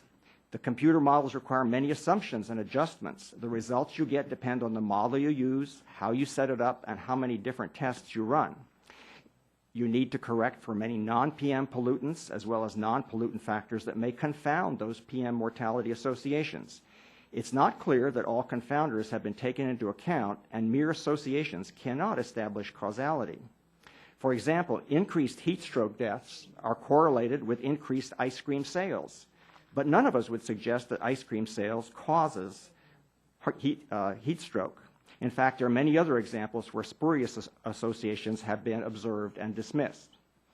Finally, on asthma, medical researchers recognize that respiratory infections, mildew, dust, dust mites, pet dander, and stress each play a far greater role in asthma than pollutants in ambient air. Among urban neighborhoods sharing the same outdoor air, both childhood and adult asthma vary considerably by location, and doctors investigating these patterns point to risk factors such as obesity, ethnicity, age of housing stock, neighborhood violence. Most importantly, over the past decades, asthma has gone up during the very same time period that levels of all air pollutants outdoors have markedly gone down. This is opposite to what you would expect if outdoor PM caused asthma. Finally, taken together, there are major questions about EPA's calculations of lives saved by small PM reductions in our outdoor air. Most importantly, neither animal toxicology or human clinical data validate these statistical associations from the observational epidemiology. How can it be that lower levels of exposure to outdoor PM are killing large numbers of people when our everyday exposures to higher levels of PM are not?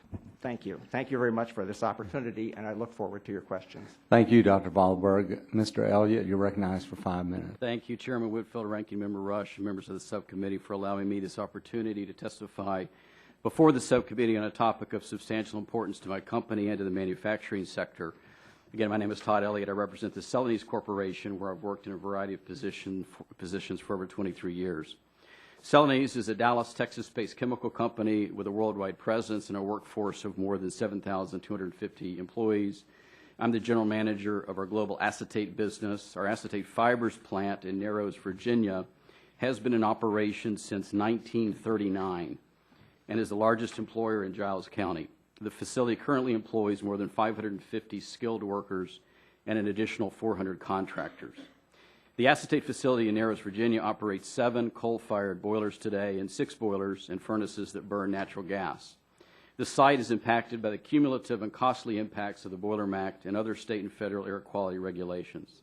While we fully intend to comply with this regulation, it is very important for Congress and the EPA to understand that we compete in a global marketplace. If our costs become too high, we must look at other options, other alternatives, or otherwise we can no longer compete effectively in the marketplace. A recent study conducted by the Council of Industrial Boiler Owners suggested that the Boiler Act regulation could impact almost 250,000 jobs nationwide and cost our country more than $14 billion. We respectfully encourage you to promote cost-effective regulations that help create a U.S. manufacturing renaissance that preserves jobs our nation so badly needs. My remarks today will focus on 2 key ways in which H.R. 2250 addresses industry's concern with the Boiler Act and directs EPA to develop requirements that are more reasonable but still will achieve the objectives of the rule. First, the compliance deadline in the Boiler Act should be extended to 5 years. The current rule essentially requires boilers and process heaters at major facilities to comply with stringent new air emission standards for hazardous air pollutants within 3 years. Our engineering studies concluded that we will need to add emissions controls to our existing coal-fired boilers or convert those boilers to natural gas. Either alternative would require a very significant capital investment and time investment and could necessitate an extended plant outage while changes are implemented. The 3-year compliance window is too short a time to design, to install, and commission the required controls or to convert to natural gas, particularly because the third-party resources with the necessary expertise will be in high demand as thousands of boilers would require modifications at the same time. At present, our Virginia facility has an existing natural gas line. However, this is too small as designed to deliver enough gas to meet anticipated demand if we convert to natural gas. Prior to operating new natural gas boilers, we would need to secure new gas sourcing, pipeline delivery contracts, design and permit and construct a new pipeline. This would be particularly difficult for a facility like ours, which is located in a rural and mountainous area and would take at least 3 years to install. Once natural gas is available to the facility, it could take another year to transition from coal to gas and to avoid a complete facility shutdown and the associated lost production revenue. Extending the Boiler Act compliance deadline from 3 to 5 years as proposed in H.R. 2250 would help ensure that Celanese and the manufacturing sector can achieve compliance. Second, the emission standards must be achievable in practice. The current rule does not consider whether multiple emission standards are achievable realistically and concurrently, nor does it adequately address the variability of fuel supply or the real-world challenges of compliance with multiple standards at the same time. Under current requirements, compliance with these standards becomes an either-or exercise, as it is often impossible to source a fuel that enables a manufacturer to meet all emission standards at once. For example, we've been able to identify coals that meet either the hydrochloric acid or mercury emission standards, but not both. In addition, variations in the constituents of coal from the same mine or the same seam can further undermine efforts to meet stringent and inflexible standards. In summary, we support H.R. 2250 for the following reasons. It extends the compliance deadline to 5 years, which provides industry with enough time to identify and implement appropriate and economically viable compliance strategies and control options, and it requires EPA to take a more reasoned approach that emission standards must be capable of being met in practice concurrently and on a variety of fuels before they're implemented. So on behalf of Celanese and our Narrows, Virginia facility, thank you for the opportunity to provide these comments. Thank you, Mr. Elliott, and thank all of you for your testimony. I'll recognize myself for 5 minutes of questions. All of you heard the testimony of Ms. McCarthy, and I would ask each one of you, is there anything in her testimony that you particularly would like to make some comment about?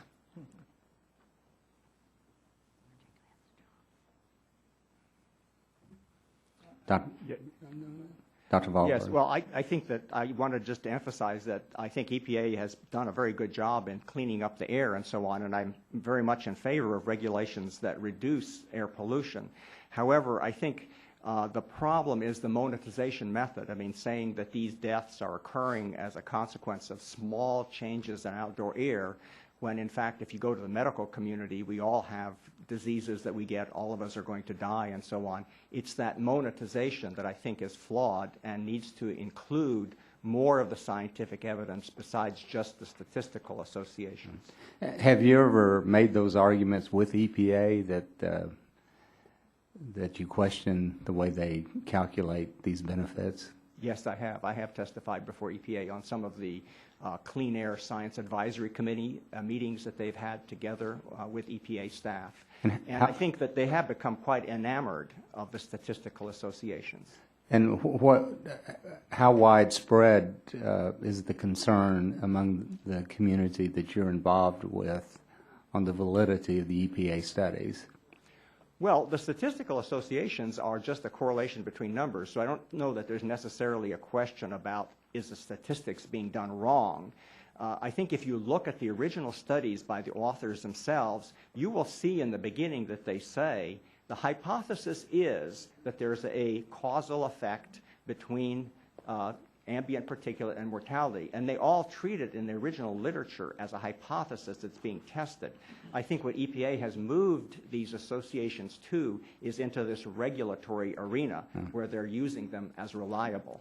But if there is no causal connection, then that would really invalidate their claims of benefits, wouldn't it?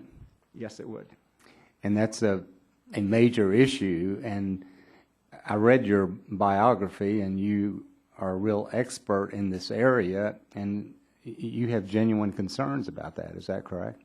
I think that the toxicology of the ambient air needs to be given more weight, and that, in fact, our exposure to almost anything is dominated by other sources at school, at work, at home, and so on. And ambient air needs to be as clean as possible. We, in fact, open the windows when we want to clean out the air in our offices or in our homes. But I think that attributing these hundreds of thousands of deaths to outdoor air is only supported by the statistical association.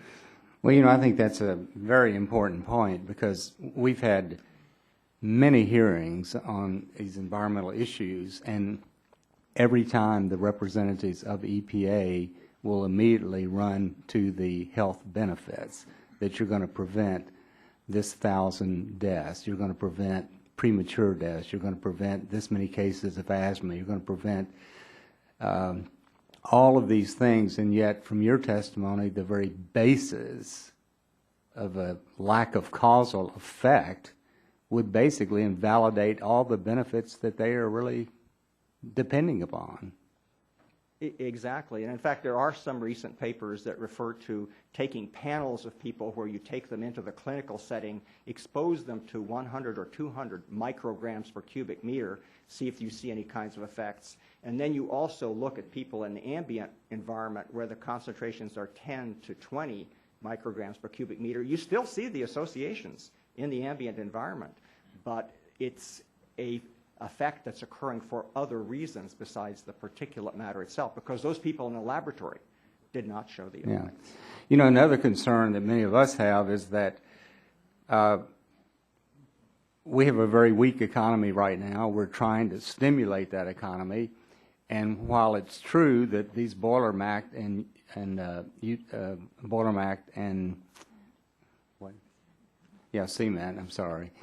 have not caused a weakening of the economy.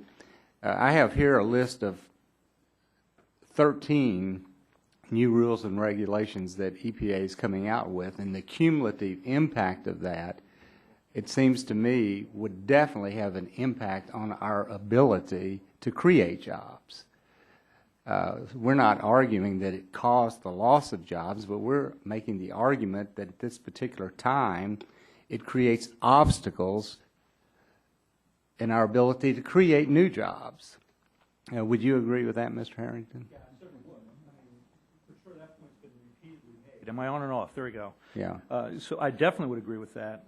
But from my standpoint, back to your original question, there are two areas that we would disagree. First of all, MACT is not available across our sector. There are no proven engineering technical solutions to achieve the NESHAP standards. That's point one. Point two is there is absolutely not going to be job growth due to NESHAP or SISWI. Absolutely not. Not sustainable. There will be, or there might be a short-term change to a bunch of consultants or a bunch of laboratories who will do some tests as we begin our permit and the process that we always follow to comply and to do better than we possibly can hope to do. But at the end of all that transfer and moving around, there will be less plants, period. Okay. Mr. Rush, you're recognized for 5 minutes. Thank you, Mr. Chairman. Mr. Wahlberg, Mr. Walkie and Mr. Schaefer. Dr. Valberg made some pretty controversial conclusions there. What do you have to say, each one of you? How do you respond to some of his assertions? Mr. Rush, I'd be happy after the hearing to submit numerous, dozens upon dozens of peer-reviewed statements showing effects, associations between particulate matter and premature mortality that contradict the testimony of Dr. Valberg. There are National Academy of Science studies that contradict it.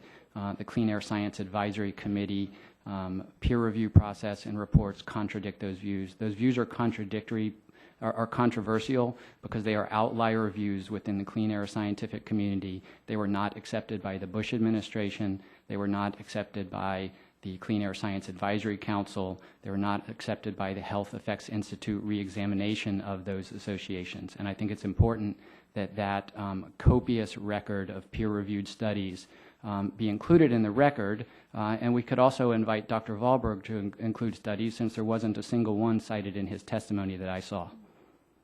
Mr. Schaefer? If I could briefly provide some context for the particulate matter decision-making at EPA.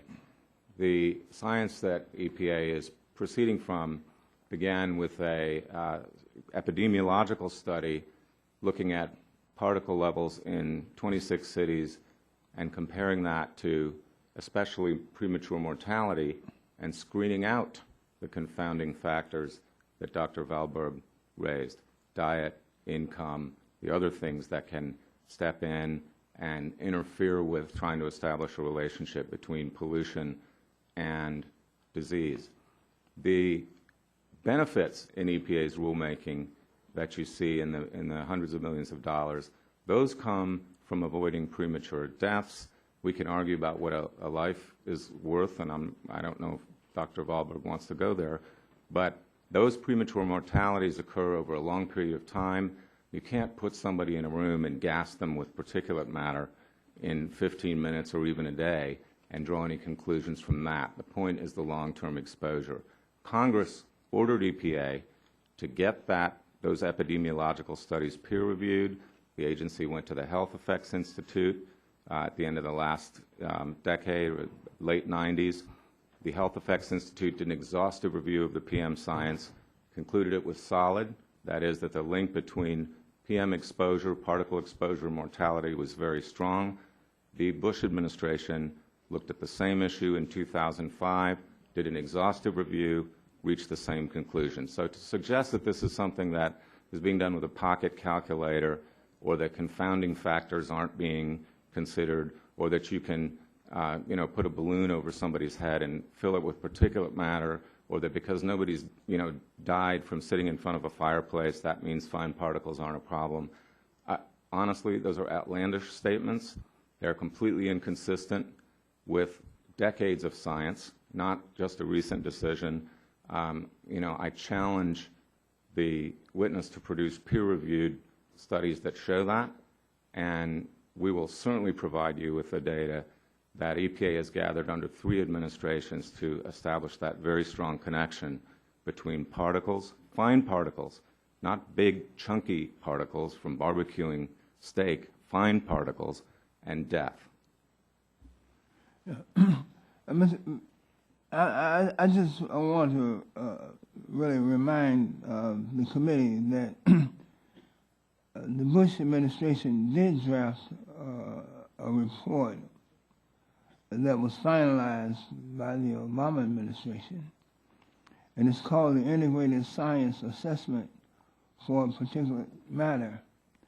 And this report evaluated the scientific literature on human health effects associated with exposure to particulate matter. It is based on dozens of peer-reviewed studies. It had more than 50 authors and contributors and literally scores of peer reviewers. And this report was also subject to extensive external review and commentary. And this scientific effort provides the basis for EPA's analysis of the effects of particulate matter. Were both of you referring to this report? Yes, Mr. Rush. It's dated 2009. I'll be happy to submit it to the record. And it finds, quote, there is a causal relationship between PM 2.5 and mortality both for short-term and long-term exposures. That is in an EPA report dated 2009, but as you said, it reaffirms studies that were undertaken first under the Bush administration. Mr. Sullivan, you're recognized for 5 minutes. Thank you, Mr. Chairman. I was going to see if Dr. Wahlberg would like to comment on what was just said. Yes, I would. I think the associations that are reported by the statistics are indeed out there, but I think that there are a lot of problems with those associations even beyond the fact that they're not reflected in laboratory experiments and even in clinical experiments. I think that the actual associations, remember, are, after all, on a day-by-day basis. The so-called time series studies look at day-by-day changes in particulate levels and look at day-by-day changes in mortality, so that they're looking at short-term things.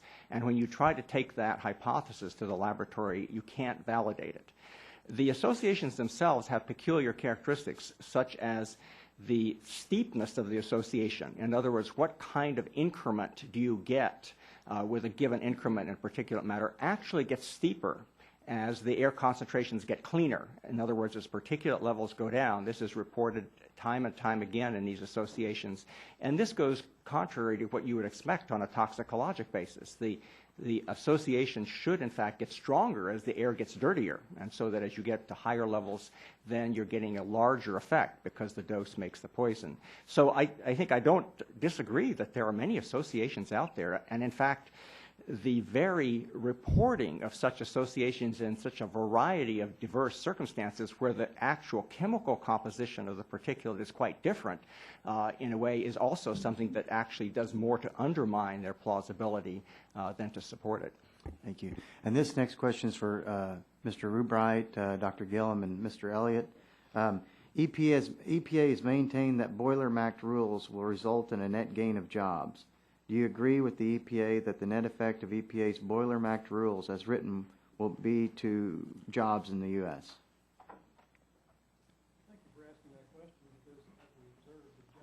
The jobs that will be created are temporary jobs associated with the installation of capital. The jobs that will be eliminated with the closure of facilities are permanent losses, so the net change is dramatically worse.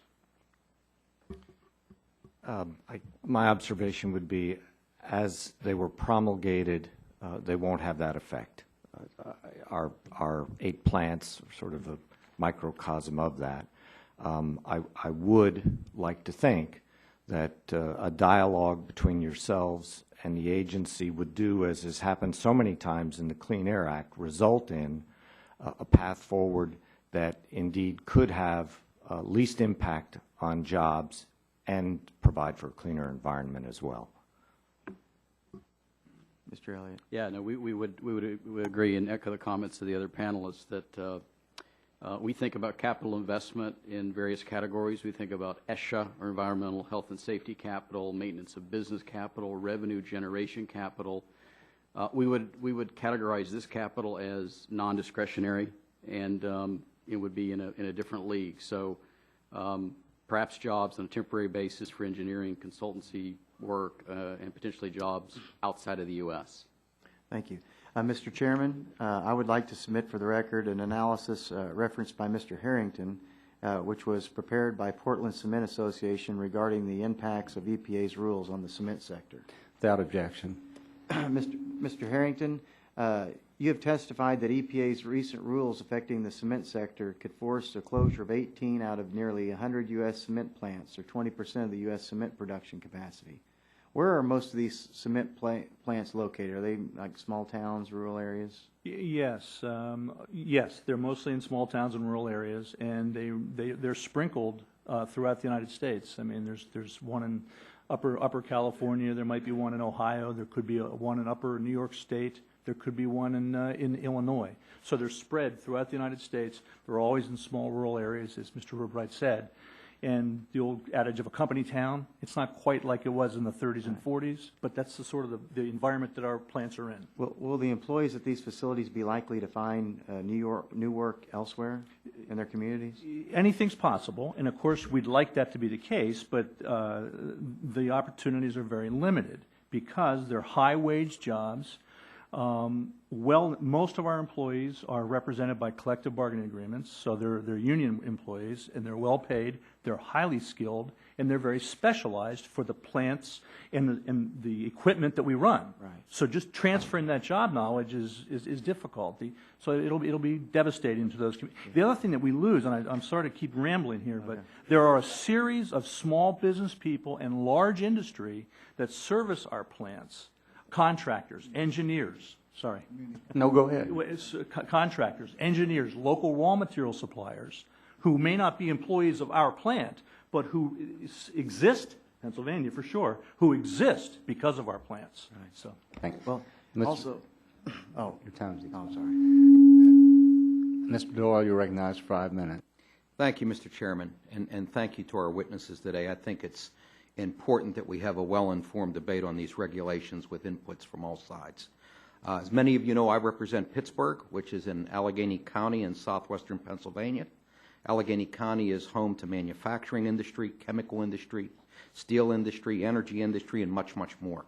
And like all of you, many of these companies have voiced concerns to me with some of the regulations coming out of the Environmental Protection Agency.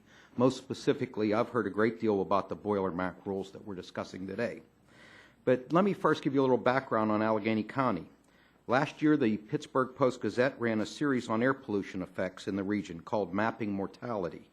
In it, they told us in Allegheny County, air pollutants are generated by 32 industries and utilities classified by the county health department as major sources because they emit or have the potential to emit 25 tons or more a year of a criteria pollutant, or 10 tons or more of hazardous air pollution.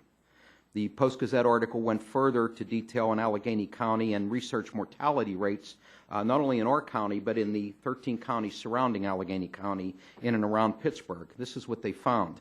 that in all 14 counties that have heart disease, all 14 counties have heart disease mortality rates exceeding the national average. 12 of the 14 counties have respiratory disease mortality rates exceeding the national average. 3 of the 14 counties have lung cancer mortality rates exceeding the national average. And while 13 of 14 have a combined mortality rate for all 3 diseases in excess of the combined national expected rates for the 3. So as you can see, I have cause to take these regulations very seriously. I recognize that the rules that were, the Boiler MAC rule issued in February wasn't perfect. I know that the industries in southwestern Pennsylvania are providing good paying jobs for my constituents. But the mortality rates due to heart, respiratory, and lung disease can't be ignored. For me and my constituents, the issue is not a political football that we should toss around in Washington. This is real, and it's about life and death. So I just have one question for Mr. Rubright, Mr. Gilman, Mr. Elliott. The Clean Air Act already gives you 3 years to comply with the possibility of a 4th year. If you can't do it in 3, you can petition your state. I don't think the folks in my district believe that it should take 5 years, or in the case of this bill, 5 years being the minimum, and we don't know what the maximum would be, to deal with reining in some of these pollutants. And I understand there's specific issues with the final rule, and I think they need to be worked out. And I'm for doing that, for EPA sitting with you and working out these issues sufficiently when they repropose the final 15 months. My question is, once that's done, would you be willing to accept a deadline within the Clean Air Act of 3 to 4 years? I'd like to observe a couple of things. First, relative to your indication of the health risk, please understand that particulate matter is already regulated under the National Ambient Air Quality Standards. And 9 of the 10 virgin mills that we operate are currently in attainment zones, and yet they're being regulated under a statute that wasn't intended to regulate particulate matter as a health risk, as a particulate matter, without regard to whether they're in an attainment zone or a non-attainment zone. So it is a rule that really is inapplicable in many respects to the current environment. My question is, once they do this reproposing of the rules and address some of these concerns, do you need more than 4 years to comply? Well, certainly. I've already indicated we wasted $80 million to comply with a rule that was rescinded. You heard Ms. McCarthy testify that she doesn't know of a cement plant that can comply with the rules today. We know that 2% of the pulp and paper mills today can comply with the standards as applied. Now, my understanding of the Act is that maximum achievable control technology is what 12% of the existing mills can comply with. So do you think there's going to be litigation of this rule? I think this rule is going to be litigated, and I think Ms. McCarthy's testimony is going to be admitted in that litigation. So we're going to have some period of time where, again, we're going to be required to spend money on a rule which is in litigation. So apart from the fact that our best technological people are telling me we can't do it in 3 years, I certainly know I'm going to be doing it in advance of the resolution of this rule. So I think it just doesn't make any sense to spend money in the face of these circumstances. Do you think it should be addressed at all? Do you think there's a health concern and that the concern over health warrants your company doing something to reduce these pollutants? Please understand, where we understand that there's an identifiable health risk, we do everything we can today. What I'm saying to you is there's nothing we know we can do to comply with these rules. But I also have indicated that I think there is a scientific debate with respect to the specific effects of particulate emissions of our plants in rural attainment areas. Dr. Gilman? I would say yes, if one of those things that isn't part of the reconsideration process now because the agency feels constrained by prior judicial decisions. That is the pollutant by pollutant approach versus the plant by plant approach. That's what makes these unachievable. That's what introduces a technological barrier to implementing achievable standards. Mr. Chairman, you've been generous with my time. I appreciate it. Thank you. We have 2 votes on the floor, and we only have like a minute left, Morgan. And I know some other members want to ask questions, so you all may as well just spend the day with us. And so if you wouldn't mind, we'll recess. We only have 2 votes, and time's expired on the first one. So we'll be back, I would say, in about 15 minutes, and we'll reconvene and finish up the questions at that time. Thank you. Mr. Rubright had to leave us, and so is Mr. Elliott here? Or oh, there he is, okay. I'm going to now recognize the gentleman from Virginia, Mr. Griffith, for his 5 minutes of questions, and then when you all come in, we'll go to you.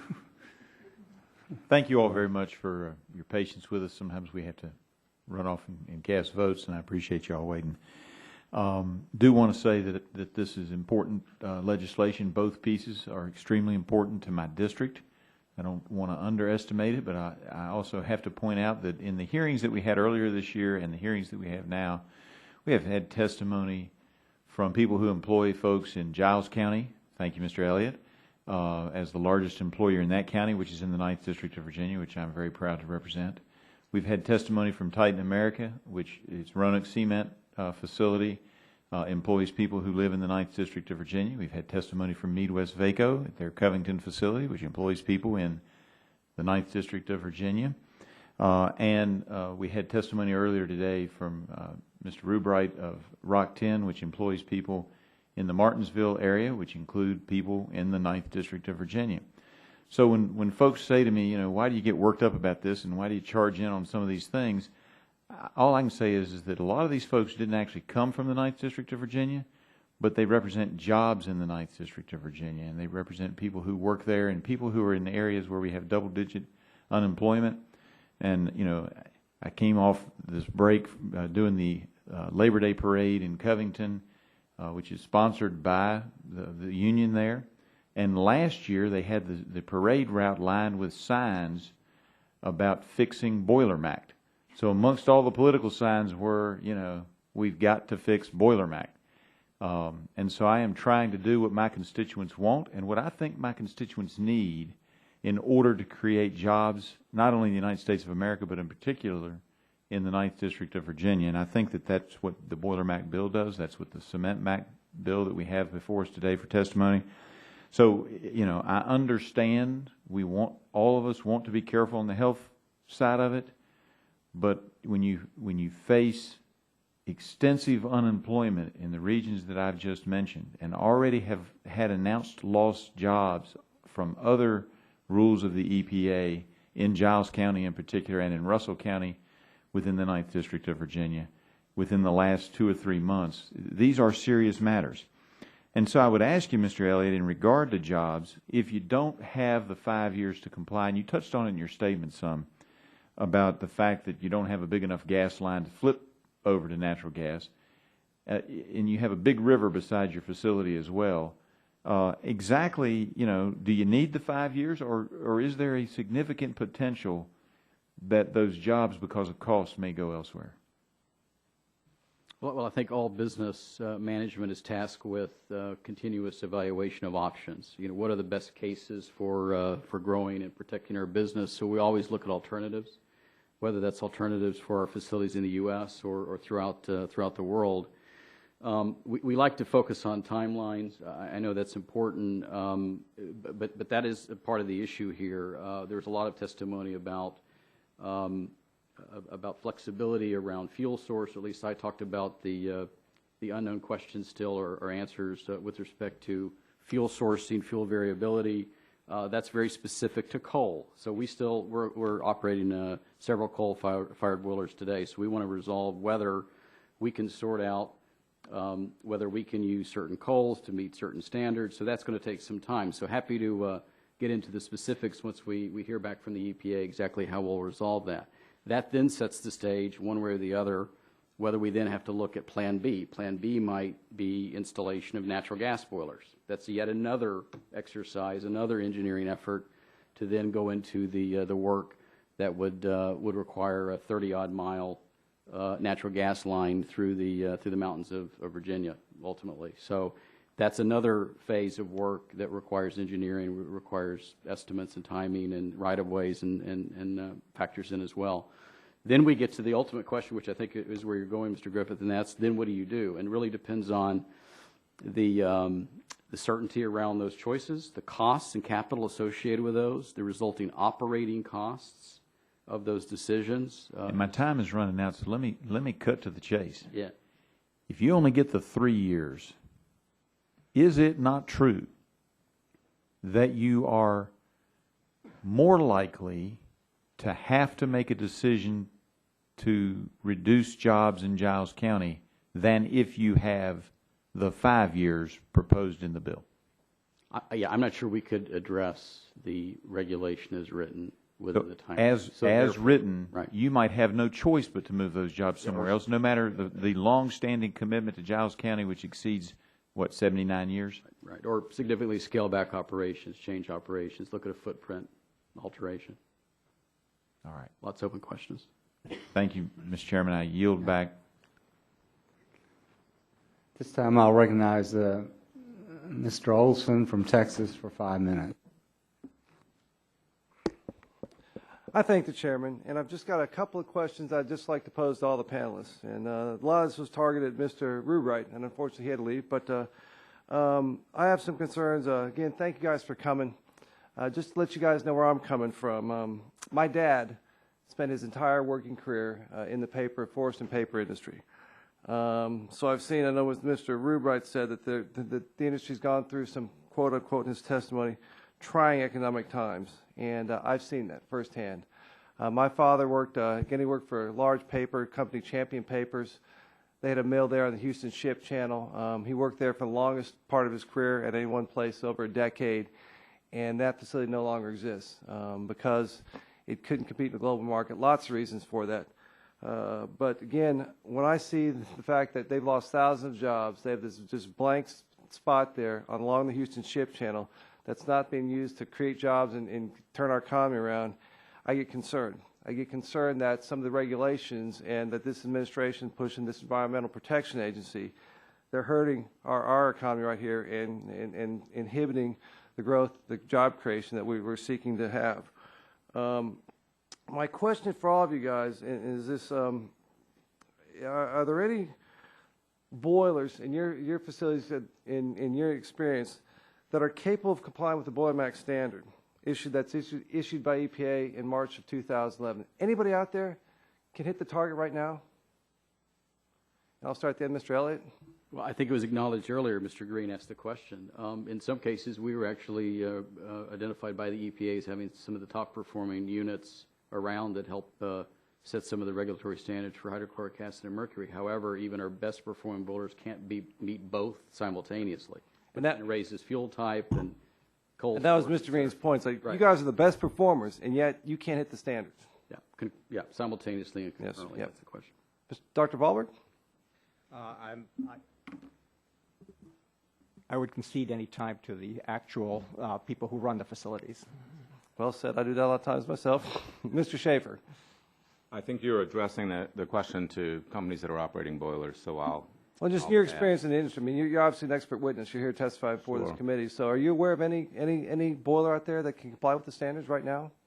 Well, I went through the particulate matter standards, which are the surrogate for toxic metals, and it looked like an awful lot of facilities were currently meeting the standard. I haven't, more than, in fact, EPA has suggested, I haven't gone through all the limits to check that. Okay. Mr. Wilkie. EPA has identified boilers that can meet the standards, and I'll be happy to get that information to supplement the record. Natural gas boilers under the standards for major sources and area sources can easily meet the standards. They're simple tune-up requirements, really, not emission limits, and so we can supplement the record with that information as well. Great. That just side comment there. I mean, that makes my argument for why we need to increase natural gas production here in this country. And EPA is trying to thwart that, at least having some study done on a hydraulic fracturing the process that's basically revolutionized the gas resources we have in this country. I mean, that's a great point. Thank you. Make that, Mr. Walkie. Dr. Gilman. The agency's on the right track for the smaller boilers, the area source boilers. It's the large boilers, and the problem goes back to this. You don't get to just pass one emission standard. You have to pass them all. And you have to be the best at all.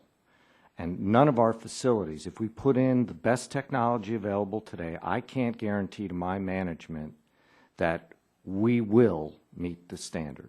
So as long as we're evaluating these emission standards on this pollutant by pollutant basis rather than looking for the overall performance of the plant, we won't make it. That sounds like an issue we're having with the EPA in terms of flexible permitting process for our refineries and our power plants, where basically our system in Texas had, in your case, 5 different regulated sources of emission sources. We could be over in one, but we had to be significantly under in the other 4, so the combination was what really matters. And unfortunately, EPA has taken that over from us. And it sounds like that'd be something very beneficial to you, Dr. Gill, some system like that. Mr. Harrington, down at the end. Last but certainly not least, sir. I really can't comment on the boilers, but I can comment on the cement. And there is not one plant in the United States that meets the NESHAP regulation because of the, as Dr. Gilman pointed out, the 4 specific elements. We might be good in one, bad in another. Not too good here, good over there. And it varies from coast to coast and from the top of the border to the bottom of the border across the United States. So a flexible permitting system like we had in Texas would address your concerns as well. It would be a great help. Yep. I mean, again, it's been demonstrably cleaner since the system's been in process 15 years. And again, last year the EPA took it over from us. And I'm running out of time. I thank the chair. Yield back. Mr. Green, you're recognized for 5 minutes. Thank you, Mr. Chairman. Mr. Walke, in your testimony, you write that it's important to recognize the EPA always has set a maximum achievable control technology standards on this very same pollutant by pollutant basis for over the 100 MAC standards it has set under each administration since adoption in the 1990 amendments. You go on to say that the plain language of the Clean Air Act compels EPA pollutant by pollutant approach, and industry's contorted arguments that are not succeeded in court or appeals to different administrations should not be embraced by Congress to produce dramatically weaker emission standards. But how do you reasonably do a pollutant by pollutant approach without ending up with what's been termed a Franken plant, a plant that even with some of the top performers like Mr. Elliott's in Virginia are not in compliance? Well, you do it with pollution control measures that are able to successfully meet all the limits, as has been the case in those 100-plus standards, including for oil refineries and chemical plants in Texas, Mr. Green. And this argument just it strikes me as kind of a straw man, since it's never been one even taken seriously by 3 Bush administration terms or 2 Clinton administration terms, because those standards were all able to be met without resulting in the apocalyptic consequences that people are claiming.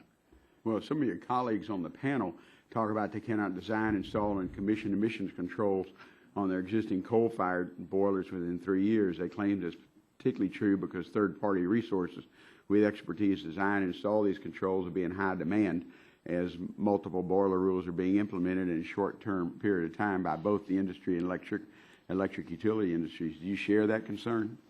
Well, that is a very different concern, and if there are concerns about the ability to install the controls within 3 years, the Clean Air Act provides an additional year, a 4th year, for that to happen. I would like to note, in responding to a question that Mr. Whitfield asked earlier of the panelist, EPA is slated to finalize these boiler standards in April of 2012. If you listen carefully to what Ms. McCarthy said, it is within their power to extend the compliance deadlines to start 3 years from that period, with an additional 4th year for this additional period of controls that I just mentioned. So we're already looking at 2016 under the Clean Air Act, which is exactly 5 years from now, from 2011. The Clean Air Act has the flexibilities and the administrative tools necessary to allow EPA to give sufficient time to comply with these standards, and I think we should let that responsible process work. Mr. Harrington, some of my cement companies have talked about how the subcategorization of the fuels is the crux of the issue for their industry, and that EPA should have used better discretion here. Do you agree with this statement, or if so, can you elaborate? It's very much a plant-by-plant decision and issue. We do agree with subcategorization. A lot of the issues still comes back to uncertainty. Will it be accepted? Will it not be? Is there a positive dialogue where real, true information is passed back and forth and is accepted? So we can have dialogue and we propose different things, and there's always politeness and a spirited and professional discussion, but then we go back and then things don't happen. So we continue to look at the clock and look at the calendar and understand what the regulations are, and have to go back and plan for our fuel sources, for our capital investment needs, even how we operate our kilns. So I do agree with that issue. Okay. Mr. Elliott, in your testimony, you say that making cost prohibited to burn alternative fuels, by making it cost prohibitive by burning alternative fuels, the current rule would force industry to pay excessive prices of natural gas or curtail production. I know that natural gas is the cheapest it's been for decades almost now, and can you elaborate on that? Well, this is a particular note around curtailment, and we would like it to be more clear ultimately in the regulation that if, for example, a plant like ours converts to natural gas, if we have to curtail for residential heating or something like that, that we would have the wherewithal to convert temporarily to a backup fuel, like fuel oil, for example, and that we would not then have to meet specific regulation standards for that particular source of fuel. So it's a very specific point around curtailment and flexibility on a temporary basis to have that flex fuel option. And I think that's probably fairly common with industrial boiler operators. Well, I would hope we have enough natural gas now that's been developed that we wouldn't have to worry about curtailment. Let's hope so. Particularly in the fuel oil, because I know that's also another issue on the East Coast. Just not crystal clear at this point that flexibility exists. Okay. Thank you. Thank you, Mr. Chairman. Thank you. And I see no one else, so I want to thank all of you for taking time and giving us your expert opinion on these pieces of legislation. We look forward to working with all of you as we consider whether or not we're going to move forward with them. And with that, we'll terminate today's hearing, and we'll have, how many days? 10 days for any member to submit additional material and thank you all, and questions. So thank you all very much for being with us today, and we appreciate your patience.